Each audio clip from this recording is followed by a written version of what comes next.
The story begins with an average salaryman who plays his favorite video game, but as he leaves his apartment, he suddenly suffers a heart attack and he ends up dying. He wakes up in a strange room where he's surprised to see a flying dog, and he realizes that he's been reincarnated into another world as a boy named Ars Levant. He starts studying at a young age, realizing that he's living in the Summer Fourth Continent, which used to be divided into 7 kingdoms. But the kingdom of Ansel united the land and established the Summerfourth Empire. He learns about the existence of magic in that world and realizes that he's a member of a noble family which rules a small region called Lamberg. He's happy that he has everything he needs because the servants are looking after him, and he visits the barracks where he watches the soldiers as they train.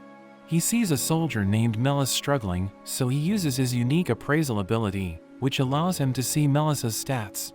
He learns that Melis has no talent with the spear, but he has potential as an archer, so Ars advises him to use a bow, but he refuses, saying only cowards fight from a distance, but Ars insists, so the soldiers tell him to give it a try.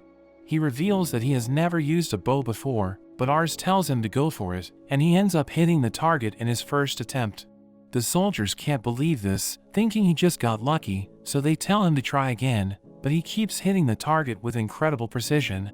So they recognize his skills, thinking he will become an excellent archer, and they wonder how Ars learned about his talent. But Ars doesn't want to tell anyone about his ability, thinking they won't believe him because he's the only one who can use it, so he tells them it was just his instinct. He starts thinking about his ability as he looks at the mirror, trying to check his own stats, but he realizes that he can't, so he concludes that it only works on other people. While having dinner with his family, his father Raven is impressed that he was able to discover Melissa's talent. We learn that Raven used to be a commoner, but he rose to power because of his amazing combat skills, and Ars checks his stats, realizing that he's the greatest warrior in the land. He tells Ars to focus on his instincts, thinking it's going to be useful when he becomes the ruler, and he realizes that he needs to prepare for his future. So Ars starts studying about the Empire, but he realizes that the future is going to be chaotic because the rulers are corrupt and the peasants are revolting. He's afraid that the Empire is on the brink of war, so he needs to learn how to lead his forces in battle, but he knows that he lacks combat skills, so he isn't sure if he can protect his people. He thinks his ability might be able to help him, so he walks around the village, trying to look for the perfect soldier. But he realizes that everyone lacks talent, and he becomes exhausted because his ability strains his eyes. He suddenly sees a boy named Reitz as he gets kicked out of a shop, and everyone looks down on him because he's from an inferior race called the Mawkins. Ars gives him food, and he starts eating, as Ars checks his stats, and he's completely stunned because it's absolutely insane. Reitz is about to leave, but Ars follows him, inviting him to become his retainer, because Ars wants to gather the cream of the crop so that he can strengthen his army. Reitz doesn't believe him, thinking he wants to play a game, but he explains that he's a noble, showing Reitz the Leuven family crest, and telling him that he has immense potential. But he thinks he's going to cause trouble for Ars, because everyone hates Mawkins, so he declines, and he starts walking away. But Ars refuses to give up, telling Reitz that he can eat as much as he wants if he becomes a retainer, so he ends up changing his mind. They enter the Leuven mansion, where the servants give Ars his food, but they give Reitz a simple meal, thinking that's all he deserves. So Ars realizes that they hate Mawkins, thinking he can't talk them out of it, so he sits beside Reitz and shares his food with him. The servants are shocked by this behavior, but Ars tells them that Reitz is his honored guest, so they start treating him well, and Ars asks him what he was doing in the village. So he reveals that he used to work as a mercenary, but his companions died in battle, so he started wandering alone, and he ended up in the village. He explains that he tried to join the other mercenaries, but they shunned him because he was just a child, so they thought he wasn't a capable fighter. One of the servants interrupts them, saying it's time for Reitz to leave, but Ars explains that Reitz is going to become his retainer, so the servant absolutely loses it. Raven learns about this, so he calls Ars, telling him that a Malkin wouldn't make a good retainer, but he explains that Reitz has incredible potential, saying it would be a waste to let him go. But Raven doesn't believe this, reminding Ars that Mawkins are inferior beings, but he explains that he believes in Reitz's talent, telling Raven to test his abilities. Raven recalls that he was able to discover Melissa's talent, so he decides to give Reitz a chance, promising to hire him as a soldier if he passes the test. Ars is happy to hear this, but Raven explains that Reitz will have a mock duel with him, so Ars becomes nervous, telling him that Reitz is only 14, so he still hasn't reached his full potential. Ars checks their stats, and he realizes that it's not even close, but his father explains he will go easy on him, so Ars thinks he might stand a chance. They make their way to the barracks, but Reitz wonders why Ars wants him as a retainer, because he's being persecuted wherever he goes. But Ars explains that he needs Reitz's help, saying he's going to become the lord of the land, so he needs someone capable of leading his army. They reach the barracks, where Raven prepares to fight, ordering Reitz to take a sword, and he explains that Reitz will win if he manages to land a blow before the timer runs out. Raven charges in, and Reitz struggles to defend himself, as Raven continues to pressure him. Ars thinks he's in trouble, but the soldiers are impressed, because he's able to keep up with Raven, who has a reputation for crushing soldiers in an instant. He manages to land a hit, knocking Reitz down, and Raven tells him he's running out of time, but he refuses to give up, realizing that Ars is counting on him, so he decides to fight seriously. He charges at Raven, who tries to stop him, but the light blinds him, and he barely manages to block Reitz's attack. Everyone can't believe this, and Raven admits that he lost, because the attack grazed him, so he decides to hire Reitz as a soldier. Ars thanks his father for giving Reitz a chance, and Raven admits that he has talent, thinking he will become a great swordsman.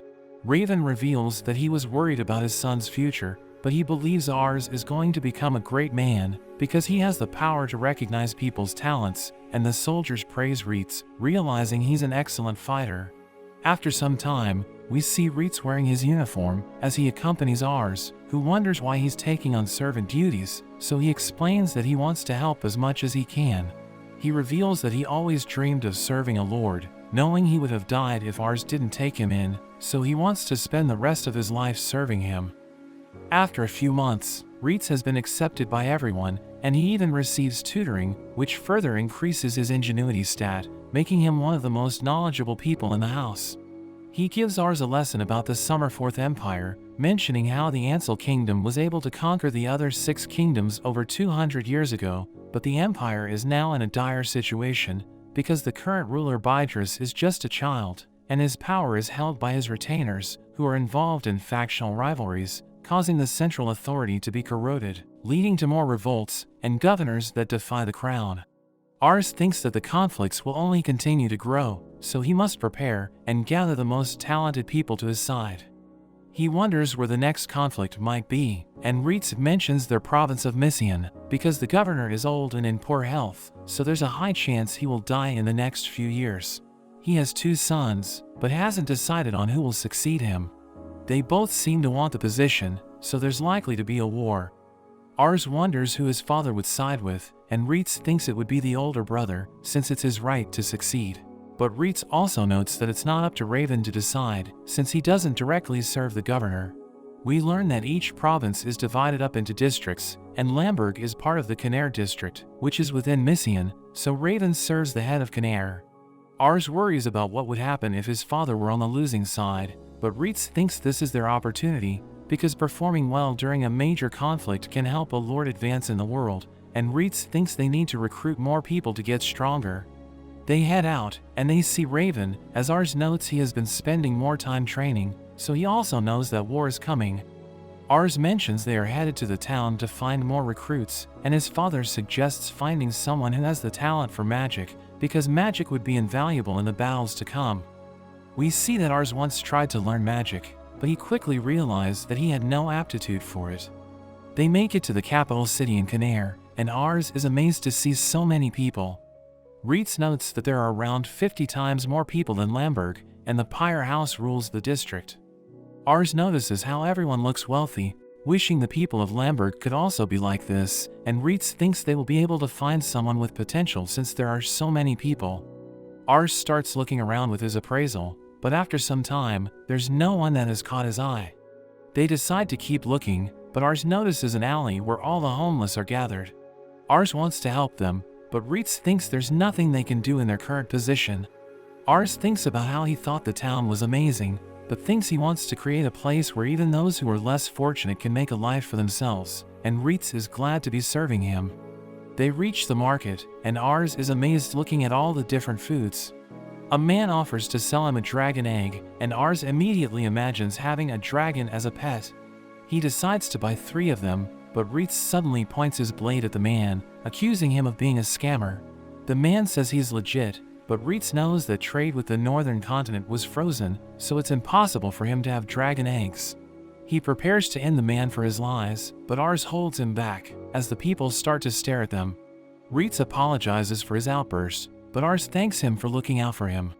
They have a break for lunch, and Ars notices a candy stall, so he rushes over to try it, but he suddenly gets bumped into, and he realizes he was robbed. Reitz goes after them, and he manages to grab their cloak, revealing them to be a girl.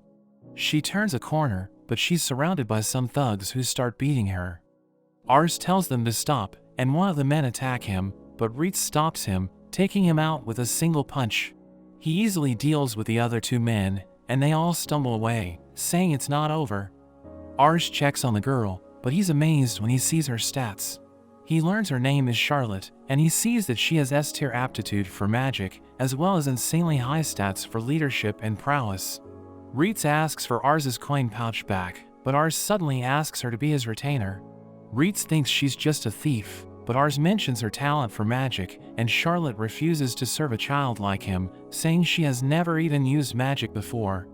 Ars becomes desperate to convince her, thinking she's stealing because she has a hard life, so he mentions how he will give her food and a salary, but she just thinks he's a spoiled rich noble. She thinks he doesn't deserve his privilege, thinking he was just lucky to be born a noble. She refuses to become a tool for him, but Ars swears he's different, mentioning how he wants to someday create a place where everyone has an opportunity, but Charlotte mentions how they can't wait for someday to come, because every day is a struggle for them.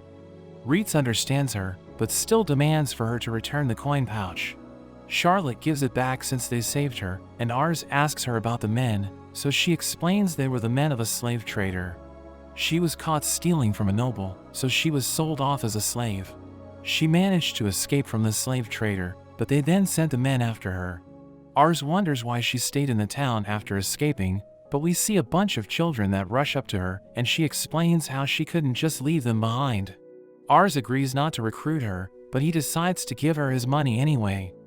At night, Ars continues to think about her, and Reitz notes how he was in a similar situation as her, so he understands how she feels. He thinks she must have been treated terribly by nobles in the past, and she must see everyone as an enemy, but he tells Ars he's different. He thinks about the flaw behind his plan to create a better place, but at that moment, they hear the kids from earlier calling for Charlotte. Ars rushes down and asks them what's going on, so they tell him that Charlotte was taken. We learn that Charlotte can't remember when she last cried, and she lived a miserable life because her parents abandoned her. So she had no choice but to steal from others, wondering why she was even born into this world. The men take Charlotte to their boss, and they beat her up, wondering why she isn't crying, but their boss Albert reminds them not to ruin her appearance because she's already been sold. They take her money away, and she tries to resist, but one of the men stops her. She thinks about the children, knowing they need the money to survive, but Albert thinks her life is worthless, so he tells her to accept her fate. But Reitz suddenly arrives, and he attacks the men, knocking them down. Ars approaches Charlotte, and Albert recognizes him as a noble, asking him if he needs anything. So he tells him to release her, but he refuses, saying she's his merchandise, and she tells Ars to mind his own business. But he tells her he's worried about her, because her eyes always looked empty, and he notes that she lacks ambition despite her exceptional talent. Albert has no idea what he's talking about, so he explains that she has given up on her future because she has lost hope, but Albert laughs, reminding him that she's just a slave. So he becomes upset, telling Albert that he's robbing her of her future, and he mentions that she should be able to decide what she wants to become. We learn that Charlotte decided to close her heart, and she never cried, because she thought it was a sign of weakness, knowing she needed to do what was necessary to survive. But she suddenly starts crying, and Albert has had enough, so he tells his men to get rid of Ars. One of them threatens to beat him up, but Reitz stops him, telling them they deserve to die, because they made his master angry. They try to take him down, but he easily defeats them, so their mages cast a spell, trying to burn him alive, but it doesn't work, and he gives them a beating. He thinks they're pathetic, but Albert calls his right-hand man, revealing that he used to be the captain of an army, but he got kicked out because of his poor behavior. So Charlotte is worried, but Ars checks his stats, realizing he's nothing special, and he tries to attack Reitz, but he realizes he's no match for him, and he ends up getting knocked out. Albert can't believe it, and he wonders what he did to deserve this, reminding Ars that slave trading is legal in the city. So Ars offers to pay him, saying he will buy Charlotte, but Albert refuses, because he already has a buyer. But Reitz advises Albert to value his credibility, knowing his business will suffer if the people find out his slave has been taken away. So Reitz suggests telling the buyer that someone else bought Charlotte for a higher price, threatening to kill him if he refuses to obey. So he decides to let them have her. They're about to leave the city, but Charlotte explains there's somewhere she wants to go, and she leads them to her secret place, which gives them a beautiful view of the city. She explains that she goes there to clear her mind, and she asks Ars why he wants to create a peaceful city for people like her. So he tells her it's because he likes kids, so she finds him weird, reminding him that he's also a kid. But he recalls his past life, and we learn that he was always exhausted because of his duties, but the smiles of children always brightened up his day. So he believes that they give people hope, thinking they're inspiring everyone to work towards a brighter future. So he wants to give them a place to enjoy their lives, thinking it's his duty as a ruler, and she likes his answer, so she decides to join him, saying she wants the children to be happy. Reitz decides to test her, so he gives her a magical pendant, telling her to cast a spell while wearing it, but she explains that she has never used magic before. So he teaches her how to cast a basic spell, and she follows his instructions, allowing her to create a fireball, which causes a massive explosion. Everyone sees it, and they're amazed by its destructive power, as the pendant shatters after she has consumed all of its energy. Ars and Reitz can't believe how powerful she is, thinking she's amazing. She asks Ars if he's going to give her food and shelter, so he confirms this, saying he will even give her a salary. So she asks him if he can give her salary to the children in the city, because she wants to help them survive, and he promises to do this, so she decides to serve him to the best of her abilities.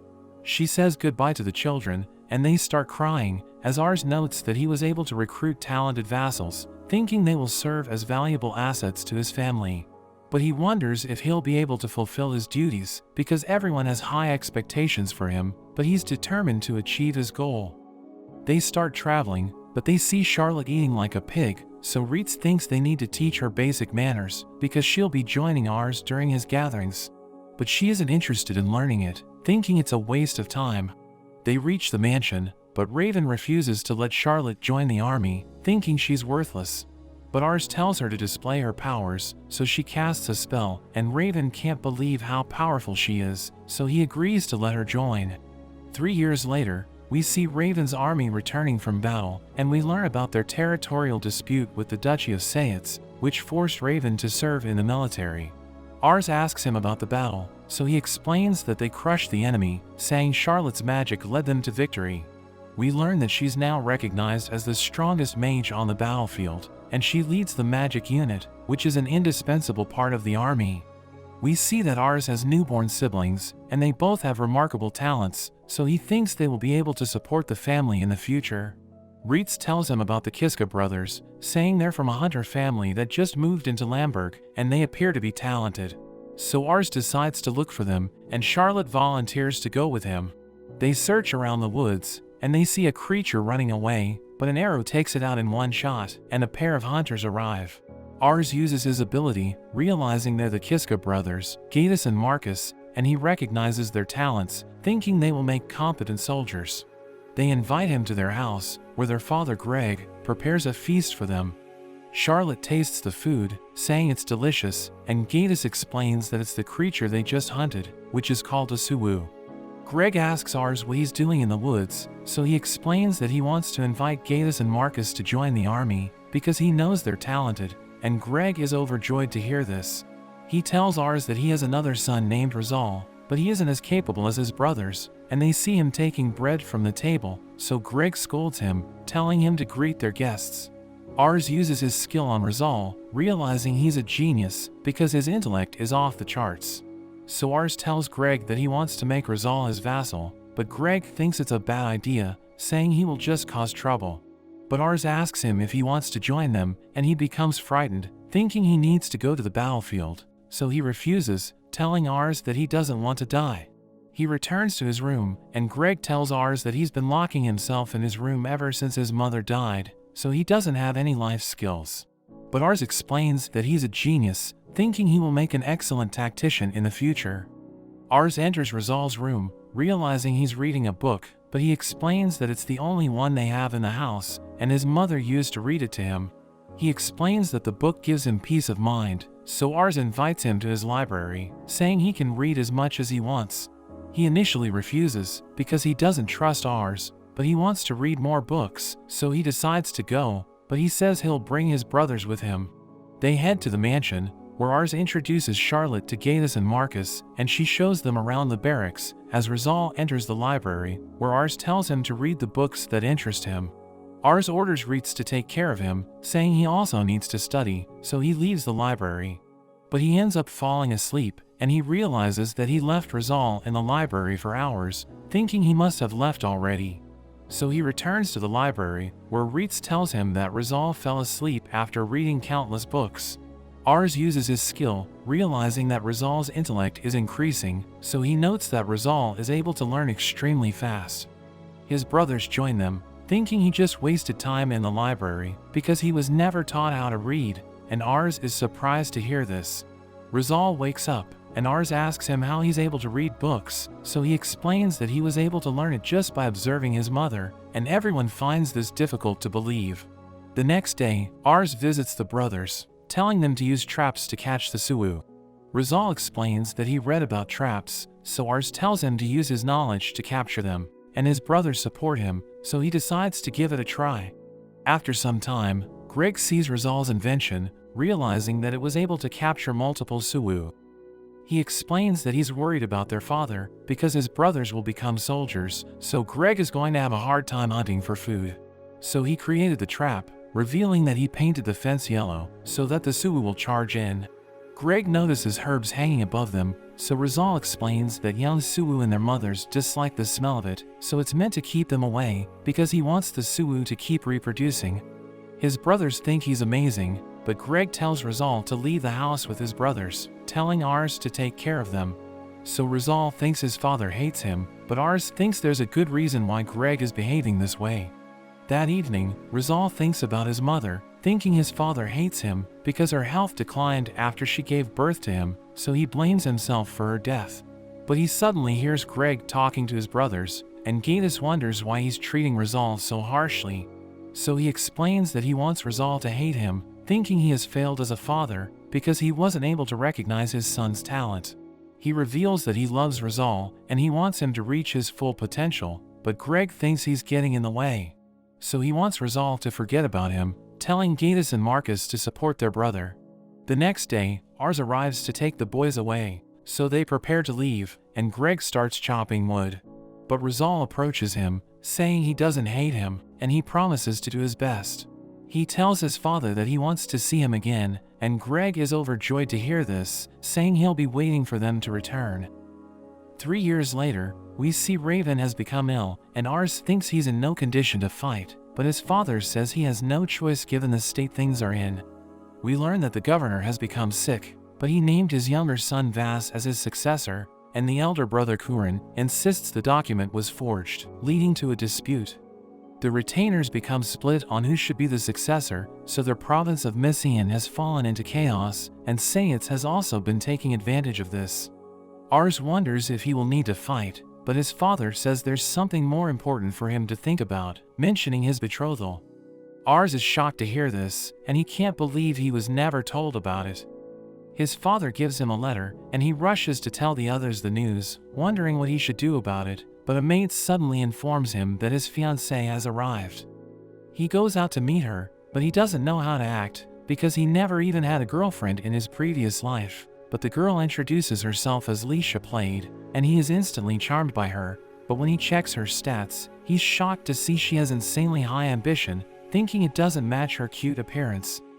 He worries she's putting on act, and he refuses to let her fool him, but as she talks to him, he finds her too adorable.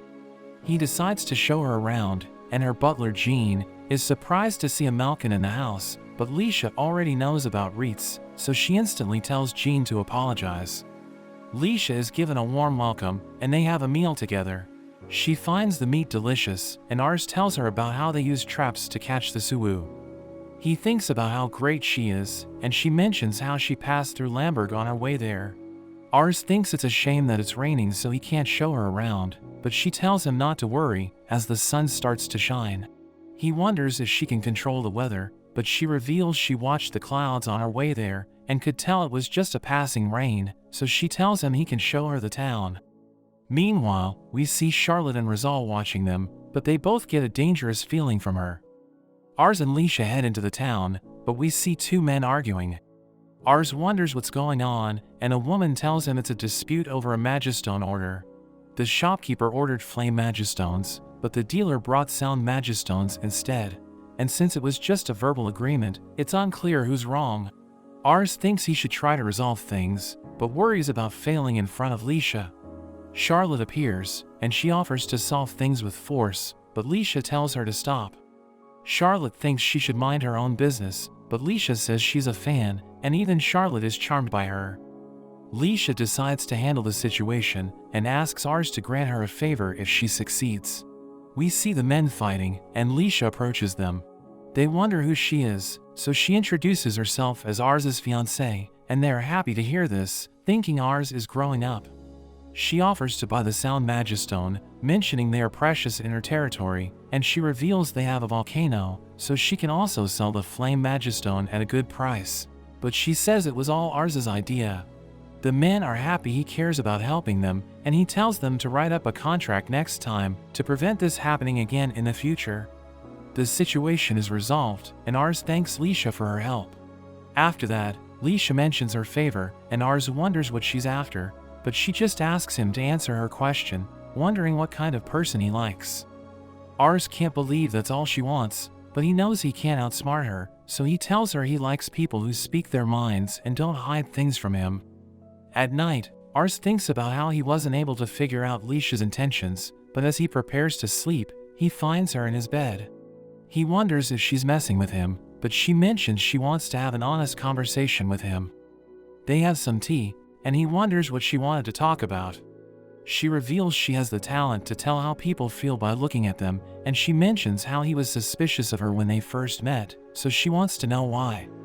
He decides to tell her the truth, revealing his ability to see a person's stats, and that she has insanely high ambition, which makes him think all her actions are calculated.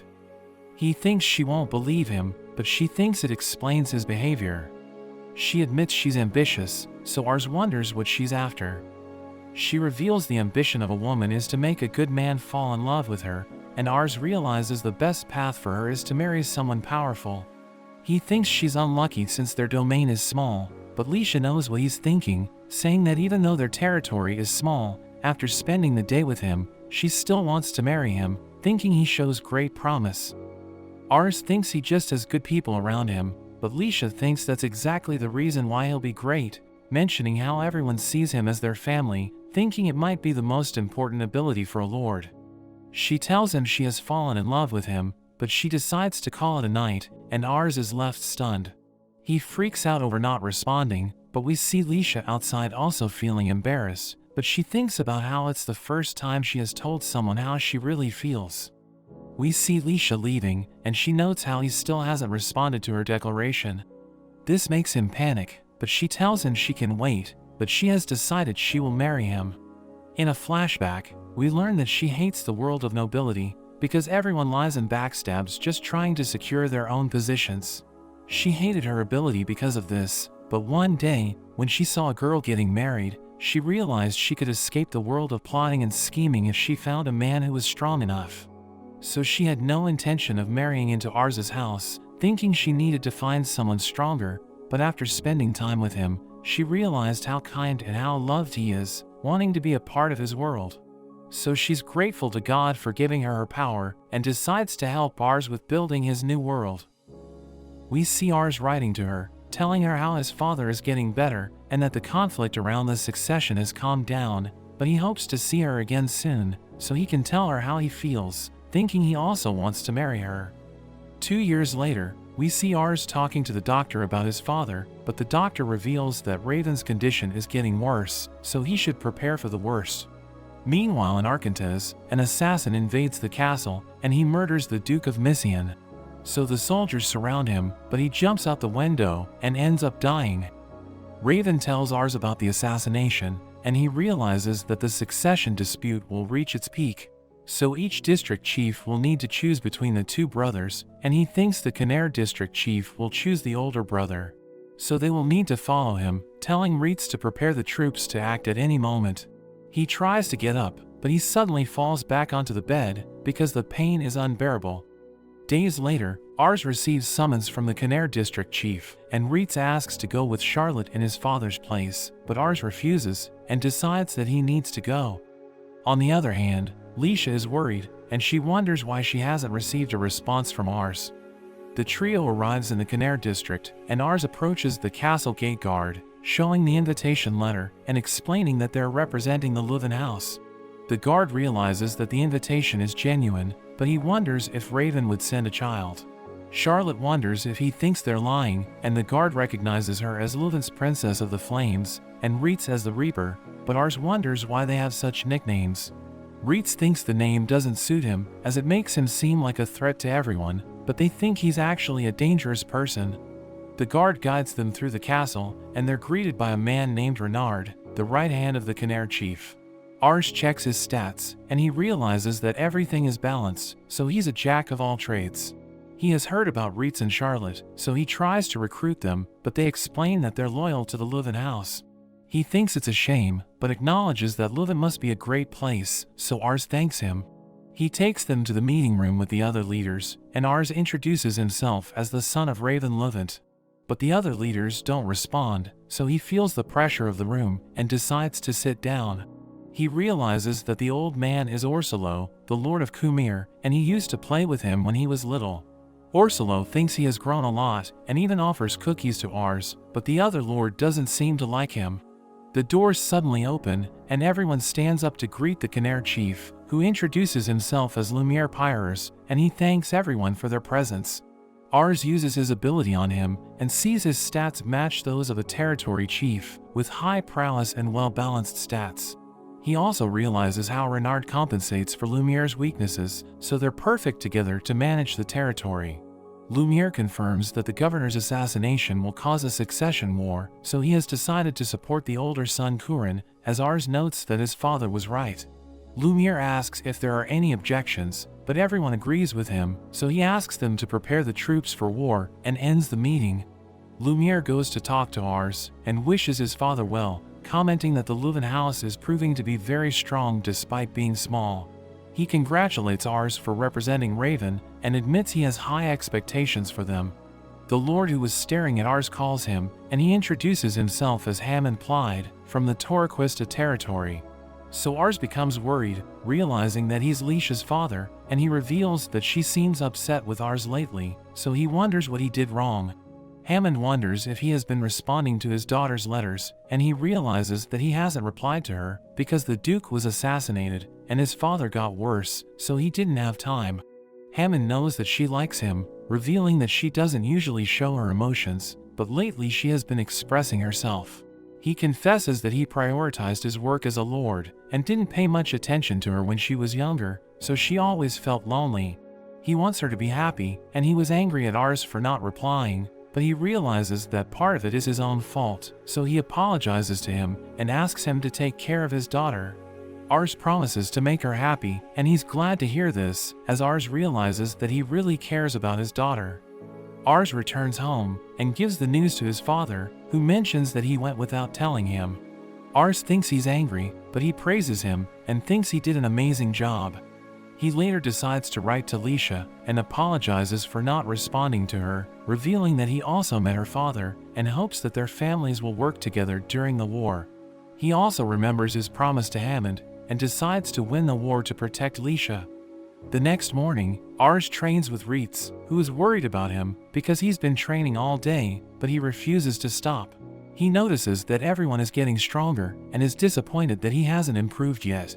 He remembers when he led his troops in simulated battles, and it was a disaster, realizing that he has no real battle experience and is always afraid. He knows that Reitz and Charlotte are strong, but it would be useless if the leader is weak. Rizal arrives and tells him that Sayitz is preparing to attack, so Lumiere sent an order for them to join the fight. Sayitz is invading Mission by attacking Orsilo's territory, and if it gets conquered, then they'll be next. Ars knows his father can't go to battle, so he realizes that he must be the one to go. He trembles at the idea, but orders everyone to prepare the troops, and Reitz promises to help him win his first battle. The troops are gathered, and Ars begins his speech, but Raven suddenly appears, and he refuses to let Ars go to battle. Ars mentions that he's in terrible condition, but he doesn't mind dying for Lamberg. Reitz tries to intervene, but Raven tells him to stay out of it. Ars explains that he'll win because he has Reitz and Charlotte by his side, but Raven comments that he doesn't have the face of a warrior. Ars wonders what he means, so Raven orders a soldier to bring the prisoner for execution. Raven reveals that the man committed heinous crimes, but he got sick, so he couldn't execute him. He promises to recognize Ars as a warrior if he remains calm as he watches the man die. They bring the axe, but Ars wonders how to stay calm if he has never seen someone get executed. The prisoner declares that he has killed countless people, and he feels amazing when he kills children. Raven gives the order to execute him, so Ars tries to stay calm, but he absolutely loses it. Raven declares that he can't lead the troops, so he'll lead them himself, as Ars realizes that he isn't ready for war. On the battlefield, Raven leads his men, and takes down several enemies, as Reitz fights by his side. Rizal stays safe, ordering their formations, as the archers finish off the enemy infantry, and Charlotte uses her magic to break into the fortress. Raven and Reitz continue breaking the enemy formation to keep advancing, and they're able to take the enemy fort after a month, despite being outnumbered. Raven and his men return to Lamberg after Ars's 12th birthday, and his wife helps him rest, but the twins are worried about him. Ars appears to greet the group, and they realize he's injured, but he explains that it was because of his training. He asks about his father, so Reitz explains that Raven led them to victory, but it took a toll on his body. Ars blames himself for forcing his father to go to battle, so they remind him that Raven was already sick, but he thanks them for their kindness, and leaves to continue his training. But they realize it's getting late, and Charlotte reveals that she heard how Ars kept training while they were in battle. They hope he doesn't get sick, as Leisha comes to visit, but she's worried about Ars, because the tone in his letters changed since the conflict began. She asks if he's okay, as Charlotte and Rizal think Reitz should tell her, so he tells her that Ars is suffering because he can't fight, and blames himself for his father's condition. Leisha feels ashamed for not having done anything, so she goes to the training room and opens the door. She sees Ars being knocked down, as a soldier asks him to continue the next day. But he remembers that his father was fighting despite being sick, so he gets up and continues training, as Leisha decides to leave. Reitz questions if she won't talk to him, but she thinks it's not the right time for that. A maid suddenly announces that Raven has woken up, and she explains that he asked to talk to them. Raven thanks them for coming and apologizes for worrying them, so Charlotte wonders what's gotten into him. He explains that he's not speaking as their lord, and asks what they think of their lives. So they tell him that Lamberg feels like their true home, and Raven is happy to hear this, but he confesses that he's going to die soon. They ask him not to speak like that, but he can tell that he doesn't have much time, and remembers not knowing what to do when Ars brought them. He remembers how Reitz was a Malkin, Charlotte was a thief, and Rizal was a child when they arrived, and he's proud that they're now the pillars of the house. He comments that Ars isn't strong enough for war, and regrets not taking him to the battlefield when he was healthy, or teaching him about the harsh realities of the world. Raven realizes it's too late for him, so he asks a favor and begs them to help Ars, explaining that he's asking them as a father. Rizal explains that he'd continue to blame himself if it weren't for Ars, and promises to study more to help him. Charlotte promises to serve Ars, because he gave her life meaning, and she wants to experience the world he'll build, as Reitz promises to fight against anyone who stands in his way. They thank Raven for accepting them, and Reitz mentions that he also has a request to make. He opens the door, telling Leisha that Raven wants to talk to her, so she enters, as the other three leave the room. She introduces herself to Raven, who apologizes for seeing him in such a sad state and asks if she remembers when they first met. She's surprised because she doesn't remember, so he confesses that he was the one who asked for her engagement to Ars. He saw her at a funeral and thought she was wise despite her age, noticing that she's kind, and wanted someone like her by Ars's side. She's shocked to hear this, and Raven asks her to stay with Ars, despite their house being small, but she interrupts him and mentions that Ars is doing his best to surpass him. So Raven realizes she's in love with Ars and is relieved that he's in good hands.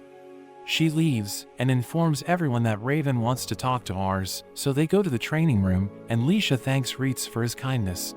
Reitz remembers his time with Raven and is frustrated by how cruel the world is. Ars goes to talk to his father and is happy that he has regained consciousness. Ars reveals that he looked into Raven's illness while he was away and found medicine that could help him recover. Ars tells him about a doctor in the province, but Raven ignores him and comments on how much he has grown. So he becomes emotional, and Raven reveals that he was his age when he decided to become a warrior. He was born in a remote village in Missian, which was governed by a tyrant who extorted the people. So one day, he couldn't stand it anymore and ran away from home to live in the city. The governor of Missian was visiting the city when he arrived, and he remembers his greatness. So he decided to become a man capable of being a governor and leading soldiers into battle. So he studied the art of the sword and fought with all his heart, which made him stand out, and he was appointed the head of a domain. He apologizes for giving him the burden of being his son, but Ars is happy to have him as his father. Raven asks him about Lisha and warns that she's fierce, thinking she takes after her mother more than Hammond. Ars wonders if he's close to Hammond, so Raven talks about stories from his youth, and the two spend the entire night talking. But the next morning, Raven passes away. They hold his funeral, and Ars comforts his siblings as they say their goodbyes. He confesses to the citizens of Lamberg, saying he's not as strong as his father, but he asks for their help so that he can protect everyone. This moves the people, so they promise to give their support, encouraging him to do his best, and the others remember their moments with Raven. Ars is grateful to everyone for the encouragement and prays that his father continues to watch over them from above. He announces himself as the leader of the Leuven house, and everyone bows in respect. Meanwhile, we see a mysterious woman as she hears men talking about the Duke's assassination, and she asks them to tell her more about it. 3 months pass after Raven's death, and Ars goes to his father's grave, telling him he's still getting used to his responsibilities as the Lord, but he's managing thanks to everyone's help. He thinks he'll never be able to match him, but he'll do his best to fulfill his duties, so he joins his group, and they set off for Canaire. They attend the meeting between the lords, and Lumiere asks them to pray in honor of Raven before starting. He officially announces Ars as the head of the Leuven house, and Ars declares that he'll do his best to fulfill his duty. Orsollo notices that he's more confident, and everyone sees him as an equal, so they have high hopes for him. The meeting begins, and Lumiere talks about the hostilities between the brothers, Courin and Vass. Courin was able to raise an army, but Vass is in Arcantes, the capital of Missian, so he has more soldiers and resources. But Renard mentions that Courin is in the commercial city of Semplar, which gives them economic superiority. Renard thinks the power of both cities is balanced, so the loyalty of the surrounding districts will be the deciding factor. Courin is trying to secure the neighboring districts, but the district of Perina refuses to yield to the pressure. Perina is a minor domain with a small army, but the shortest route to attack Arcantes passes through it, so they need to capture it to gain strategic advantage. Lumiere explains that he wants to avoid unnecessary fights, but the resistance at Perina forces him to subdue the area. Everyone seems determined, but Ars asks for permission to try to convince Perina to join them, and this catches them by surprise. Days earlier, we see that Rizal suspected Perina's behavior, as they're too vulnerable to an attack from them. So he wonders why Perina is trying to resist, and thinks they shouldn't attack before knowing their reasons. Ars asks for suggestions, so Reitz suggests hiring a group of mercenaries called Shadow, which specializes in gathering information. Ars asks him to contact them, so Reitz agrees, and Rizal advises Ars to offer to handle Perina if the topic comes up during the council. Back at the meeting, Ars explains his suspicions to the lords, so Lumiere is convinced and asks him to try to find out what's going on.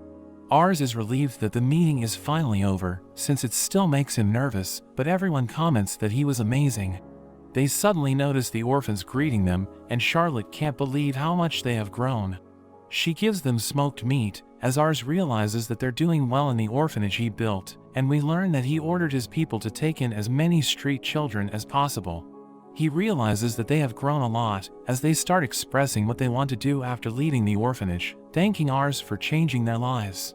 He mentions that Charlotte sends most of her salary to help run the place, so they also thank her.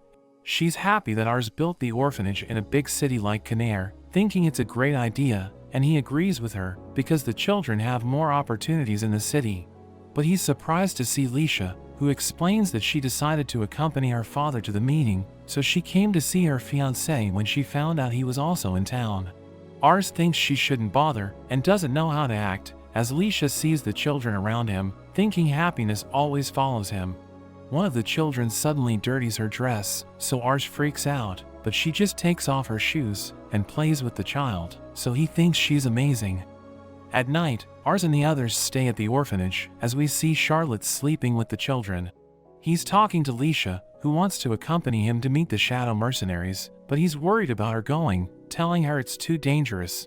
But he can't win the argument, so he gives up and promises to pick her up at her lodging the next day. But she reveals that she'll spend the night at the orphanage, so they're shocked and realize why she brought so much luggage.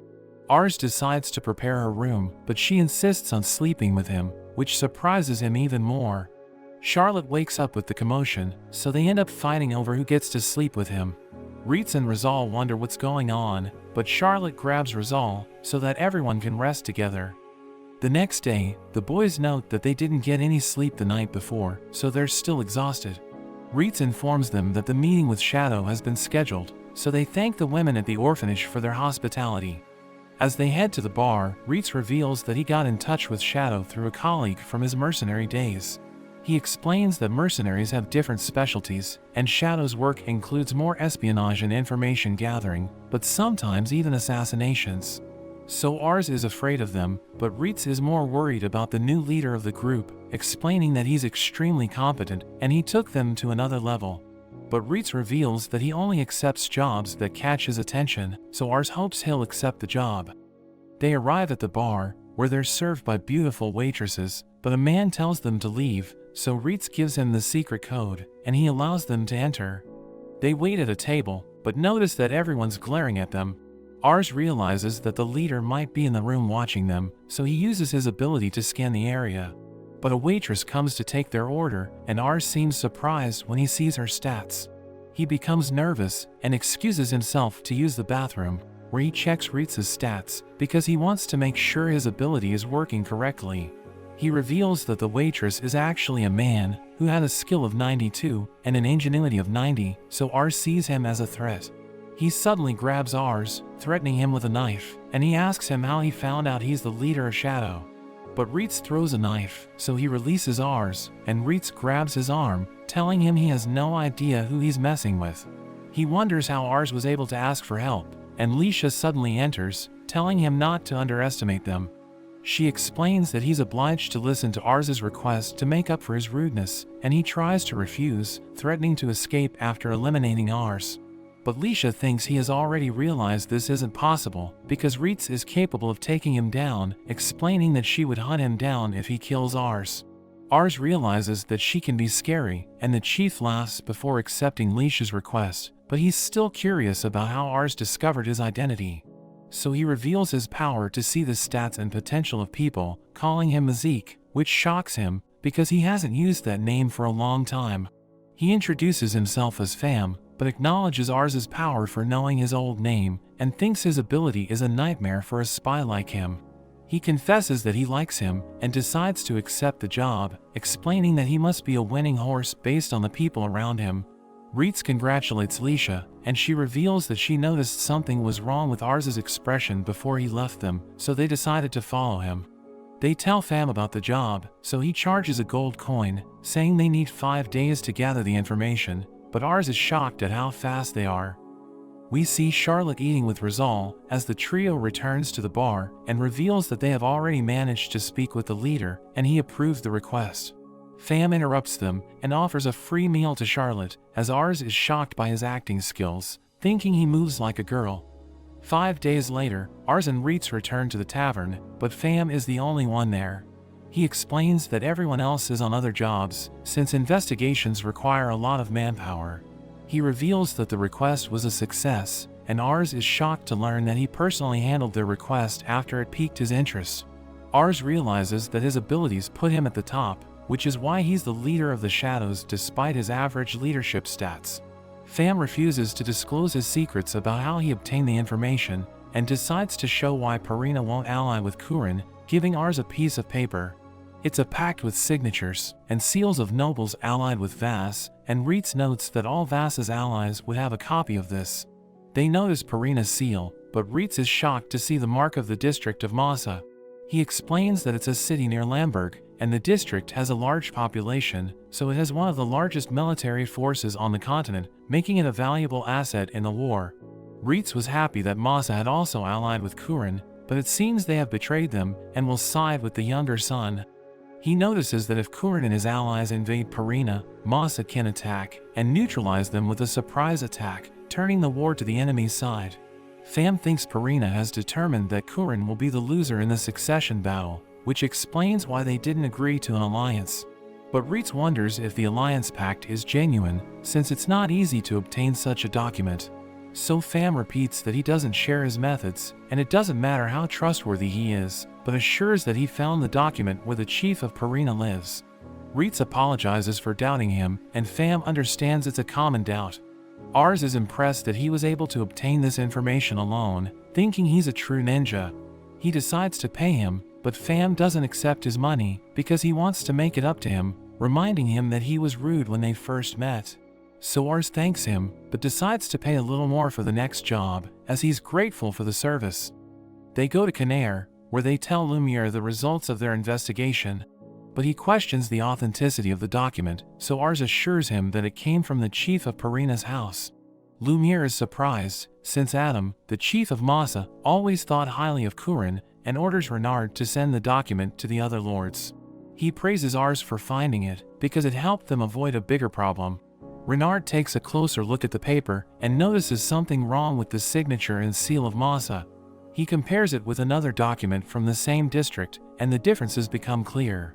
Lumiere trusts Renard's eye, and Ars notes that his ability doesn't show the special skills of his target, so he realizes that he shouldn't judge people's capabilities based on their stats alone. They realize that Purina was tricked into thinking that Massa betrayed them, and they think this serves to buy time for Vass. Reitz believes that what the enemy actually wanted was a temporary alliance with Purina to allow them to mine explosive mana stones. Lumiere and Renard reveal that it's an extremely rare material, and Purina is one of the only places where it can be found. It allows mages to use powerful spells and weapons, so Vass likely wants to use the false alliance to mine as many stones as possible. Rizal rules out attacking Purina, and thinks the only option now is to tell the truth and win them back, because an unnecessary battle would only weaken their side. But Lumiere mentions that he sent numerous messengers and never got a response, so Ars has a plan. Ars manages to get an audience with the chief of Purina after writing a letter pretending to want to ally with Vass, and the chief wonders how he got his alliance paper. They discuss the sudden change of sides of the Massa district and how crucial it is for the war, as Ars mentions that small territories have to make sure they're on the winning side. But he wonders if the alliance paper is real, so the chief explains that he personally received the paper from Vass. But Ars reminds him how the chief of Massa has served Kurin all this time and wonders why he would betray his lord, asking the chief to reflect on why they'd choose to risk being surrounded by enemies. So he realizes that Ars only sent the letter to get an audience with him, and he orders his men to arrest them, but Reitz intervenes, stopping the attacks. Ars declares that they didn't come to fight, and the chief of Massa suddenly reveals himself, so the chief of Purina is surprised to see him, but Ars asks him to listen. We learn that this was Rizal's idea, and Adam was furious when he learned that his seal was forged and used in a cheap trick. He reveals that Massa didn't betray Kurin, since he never signed that paper, explaining that he'd never do that. Adam asks the chief if Purina is still on Vass's side, so he declares his intention to join Kurin's side, begging them to take him back after what he did. Adam mentions his duty as a count, so he understands that he was probably doing what's best for his people, but can't deny that he was easily deceived by a failure to investigate the matter. He remembers that Ars is responsible for clarifying everything, so he decides to leave the decision to him. Ars decides to forgive him, thinking everyone makes mistakes, and is happy to have resolved this without a fight. The chief of Purina feels ashamed, but he's also grateful, and he promises to help in the best way possible. Adam notes that the matter has been resolved, and also thanks Ars for avoiding an unnecessary fight, hoping for good things from him in the future. Ars returns home, and tells his father everything that happened, noticing that Vas is extremely intelligent for thinking up such a plan. Ars thanks Rizal and Reitz for their help in avoiding the fight, and Ars wishes to become a great lord to continue protecting Lamberg. One of the maids runs up to them, telling them about Lumiere's arrival, and he has come to pay his respects to Raven. He also reveals that Kurin wishes to meet Ars, who is terrified to hear that Kurin is interested in him after hearing how he handled the Purina incident. He thinks he doesn't deserve to meet someone so important, and Lumiere reveals that they're about to see him. So Ars starts to freak out, but Reitz and Rizal encourage him to be strong, as this is a great opportunity. So Ars declares that it will be an honor, and Lumiere is happy to see his confidence. Charlotte tries to find a good dress for Kurin's banquet, but a maid reveals that they have already left, so she's devastated. On the way, Rizal feels bad for leaving Charlotte behind, but Reitz explains that someone needs to stay to protect the estate, and decides to pick up a gift for her on the way back. Ars is nervous, wondering why someone as important as Kurin wants to meet him. So Reitz explains that all the influential nobles were called, and Rizal thinks he wants to boost morale before the war. This only worsens Ars's condition, realizing that he'll be surrounded by the elite, so he needs to take care to not embarrass himself. They arrive in Semplar, and Ars is amazed by the sight of the commercial center. He notices how big the city is, and hopes that Lamberg will be as prosperous one day. Reitz comments that the banquet will be a great opportunity, since Ars can establish connections and enhance his reputation among the other nobles, so he's determined to do his part. At night, the banquet hall is filled with Kurin's allied nobles, and Ars is nervous because they keep staring at him due to his age. He notices that Lumiere is very popular among them, and they praise his great performance as always. Lumiere suddenly calls for Ars and introduces him to the others, revealing that he was responsible for resolving the conflict with Purina, so they think he's impressive. They suddenly hear the announcement of Kurin's arrival, so they lower their heads as he enters the hall. Ars uses his ability and finds that Kurin is indeed an excellent leader with great combat stats, realizing why Lumiere chose him. He also wonders about his brother Vas's stats, as rumors say he's even more impressive. But Ars realizes that perhaps the rumors are just an attempt to undermine Kurin's image, and wonders if someone could be planning a conspiracy. Kurin begins his speech, and declares that they're in danger, because Vas has waged war against him. He mentions that the Summerforth Empire has chosen not to intervene, despite his right to the succession of the Mysian Duchy. He explains that the empire is in decline, and thinks that their regime no longer works, so he wants to unite the districts and proclaim independence from the empire after defeating Vas.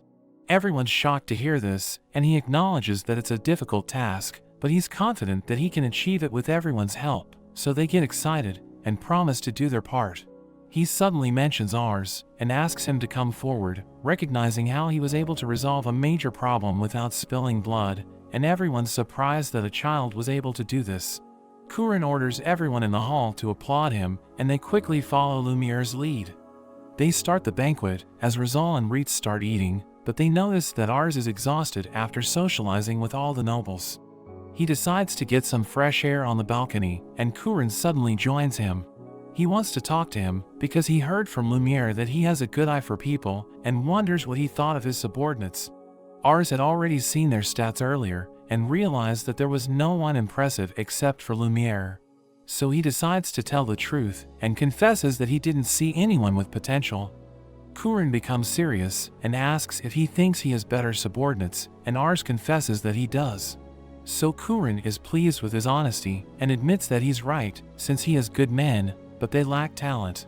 He knows that his brother has many talents, and is afraid that his military and economic superiority won't make a difference in the hands of incompetent leaders. so he explains he was excited to hear that a new talent had appeared, so he expects great things from him. He suggests an offer to Ars, promising to make him the chief of Canaire if he helps him win the war. Ars wonders about Lumiere, so he explains that he wants to give an even higher position to him, since he actually trusts him. Kurin also asks Ars to give him his subordinates, but Ars refuses. So he asks him to help him find more talented people and invites him to his war council, so Ars hopes to live up to their expectations. On the other side, we see Vas in the Arkantas castle, discovering that Kurin learned about the false alliance and resolved the conflict in Perina. But his vassal Lemus assures him that they have acquired enough mana stones to win the war. His other subordinate Thomas reminds him that his brother doesn't have good commanders besides Lumiere, so the chances of losing are low. But Vas doesn't seem satisfied, and explains that he only fights when he has a 100% chance of winning. He asks Thomas about the whereabouts of Marielle, and he confesses that he doesn't know, thinking she's drinking herself to death. But Vas wants her on his side, and thinks they should put their past behind them. But Thomas refuses the idea, thinking she's just a drunk now, but Vas believes she's a capable woman, so he decides to hire her. Ars finally returns home, and Charlotte is surprised that they were invited to Kurin's war council. Ars thinks it's a great responsibility, wanting to find talented people for Kurin, and Reitz suggests using the shadow mercenaries. So the next day, they meet with Pham and offer 20 gold coins if he finds someone capable, so he promises to complete the job. They leave the bar, and a person bumps into Ars, knocking him down, so she helps him up, but Reitz scolds her for the incident. We learn that this is Marielle, and she asks for a job at the bar since she's homeless, but she can tell that Pham is a man. The bartender appears, telling her they aren't hiring, and he remembers her as a bad customer, so he wants her to leave, but Pham stops him, finding her interesting. He wonders what he's doing, but she caught his attention because she was able to see through his disguise. So he introduces himself to Marielle with a fake name, and he hires her. But her first day is a disaster, as she keeps messing up orders and drinking while she's working. After they close, Pham decides to ask her some questions, and Marielle realizes he has ulterior motives, but answers anyway. She explains that she used to work for the Duke of Missian with her brother, and heard that he died recently. The bartender thinks she's lying, but Pham believes her and offers her a better job. Ars receives a letter from Pham, who mentions that he found someone, and he announces that they'll be visiting the mansion. Pham arrives and introduces Marielle to them, but Ars realizes she's the person who bumped into him. The trio doesn't think she's anything special, and Reitz asks Pham if he's sure, so he assures them she's as talented as any of them. Marielle is impressed that the Lord of Lamberg is a child, and asks him if he'll hire her. So Ars uses his ability on her, realizing that her stats are insane, so he thinks she's a monster. Pham mentions that she used to work for the Duke, so Ars finds her impressive. But Reitz knows about her reputation, and he warns Ars that her brother Thomas is working for Lord Vas. She explains that she doesn't get along with him, but Reitz doesn't believe her, telling Ars not to hire her, but he decides to accept her as his vassal anyway, because he knows she has incredible talent. The next day, Reitz complains about Marielle's behavior, saying she isn't fit to be a vassal, because she's always slacking off, and she even leaves work just to sleep in her room. So he thinks she's a lost cause, telling Ars to fire her immediately. Rizal suddenly joins them, saying he doesn't want Marielle to teach him, because she told him to stop studying, and forced him to run instead, so he questions her methods, thinking she's insane. Ars tries to defend her, but they suddenly hear an explosion, so everyone panics, thinking they're under attack. But they realize that Charlotte was behind it, because Marielle asked her to demonstrate her powers. Ars tells them to be careful, but he realizes that everyone's upset, and we learn that they hate Marielle because she's giving them a hard time. But she tells them to accept her for who she is, and Ars warns her to behave, or he'll be forced to take action. She explains that she doesn't want to leave him, because he's the only person who accepted her for who she is, so she realizes that she needs to get along with the others. So she suggests having a mock battle, telling them to let her stay if she wins. Ars is against this, but Reitz wants to see what she's made of, so he decides to fight her. We see Ars gathering his men, but he's surprised to see Lisha, who reveals that she wants to watch the mock battle. He explains the rules of the game, saying everyone will be divided into 2 teams, and they will be fighting in the eastern forest until the sun sets. To win the game, they need to capture the enemy commander, or wipe out the other team, and Ars explains that if a soldier is hit on the head or chest, he will be eliminated from the game. Charlotte wonders if she can use magic, so Ars tells her she can't use fire spells, because it's too destructive, and he gives her magic potions, as she realizes that only light and sound magic are usable in the game. Ars is about to divide everyone into 2 groups, but he notes that nobody wants to join Marielle, because they all want her to lose. A soldier explains that Marielle will be fired if she loses, so he suggests letting the noobs take her side, and the soldiers start to argue. But she doesn't care, and they think she's despicable, so they all want to get rid of her. After that, we see Ritz's team in the woods, as Charlotte mentions that they're far stronger than the enemy team, but she thinks Marielle is amazing, so they shouldn't underestimate her. Rizal is their commander, and we learn that he's afraid of the girls, but he tells Ritz to do his best. Ars is the commander of Marielle's team, and we see that it's filled with noobs, so he thinks they're in trouble, thinking Ritz is going to destroy them. Marielle thinks he's a great fighter, and she knows that Charlotte's magic is devastating, so she's impressed that Ars was able to discover their talents. She mentions that her soldiers are weak, so they become upset, but she tells them she's just telling the truth, and she's confident that they're still going to win. She knows they don't like her, but she tells them she has a plan, and they decide to go with it. Ritz's team sets up traps in the forest, and he discusses their battle plan, knowing Marielle's team can't defeat them head-on, so they will probably use sneak attacks to gain the advantage. He suggests attacking them directly, saying he will lead half of the soldiers at the front, while Rizal's team follows him from behind. He believes Marielle will try to capture Rizal, so he tells him to use sound magic as soon as he gets ambushed, so that they can surround the enemies. He tells everyone to remain calm, reminding them that they have the advantage, and they decide to follow his plan, as Ritz leads his group to patrol the area. But they suddenly hear an explosion, realizing that someone fell for their trap. So they rush to the scene, and they see a mage from Marielle's team, who reveals that he wants to betray her, so he tells them about her plan. He explains that she knows what they're up to, so she's planning to lure Ritz's group into a trap, so that they won't be able to help Rizal when she attacks him. But Ritz doesn't trust the boy, thinking Ars would never agree to her plan, so he admits that he was lying, saying Marielle wanted him to fake a betrayal, but he explains that he hates her, so he wants her to lose. He tells Ritz's team about her real battle plan, revealing that she's planning to surround them after she lures them to a certain area, and he mentions that she will make her move after he uses sound magic. But Ritz still doesn't trust him, so he tells him to surrender his wand, and he agrees to this, but Ritz suddenly orders his men to capture him. He asks Ritz why he's doing this, so he explains that he finds him suspicious, and a soldier realizes that he's hiding another wand. So Ritz asks him if he was planning to use it to cast sound magic, and he tries to deny this, but Ritz intimidates him, so he becomes scared, and he admits to it. Ritz thinks the enemy is still waiting for the signal, so he plans to attack them from behind. He leads his men around the woods, and they see a group of enemy soldiers waiting nearby, so they launch a surprise attack. But they immediately realize that the soldiers are all dummies, and Marielle reveals that everything went according to her plan, telling the boy that his acting was amazing. Ritz asks her why she's alone with Ars, reminding her that all they need to do is capture him to secure victory.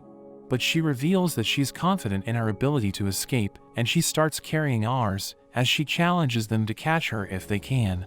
So Ritz orders everyone to attack, and they start hunting her down. We see Leisha and the others cheering, and Ars thinks they're going to get caught, but Marielle tells him not to worry. Ritz is determined to win, but his men suddenly trip over. They all run into traps, and even Ritz is caught, but he jumps back out. He charges right through the other traps, so Marielle uses her sound magic on them.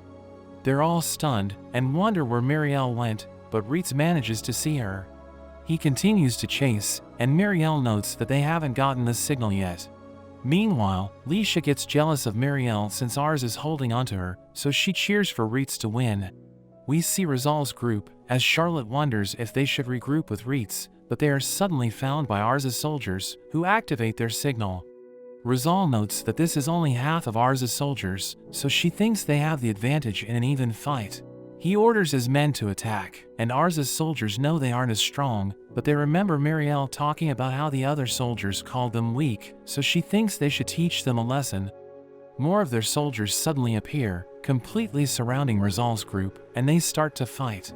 Charlotte runs away with Rizal, and she uses sound magic to get away from the soldiers, but this lets Marielle know their location.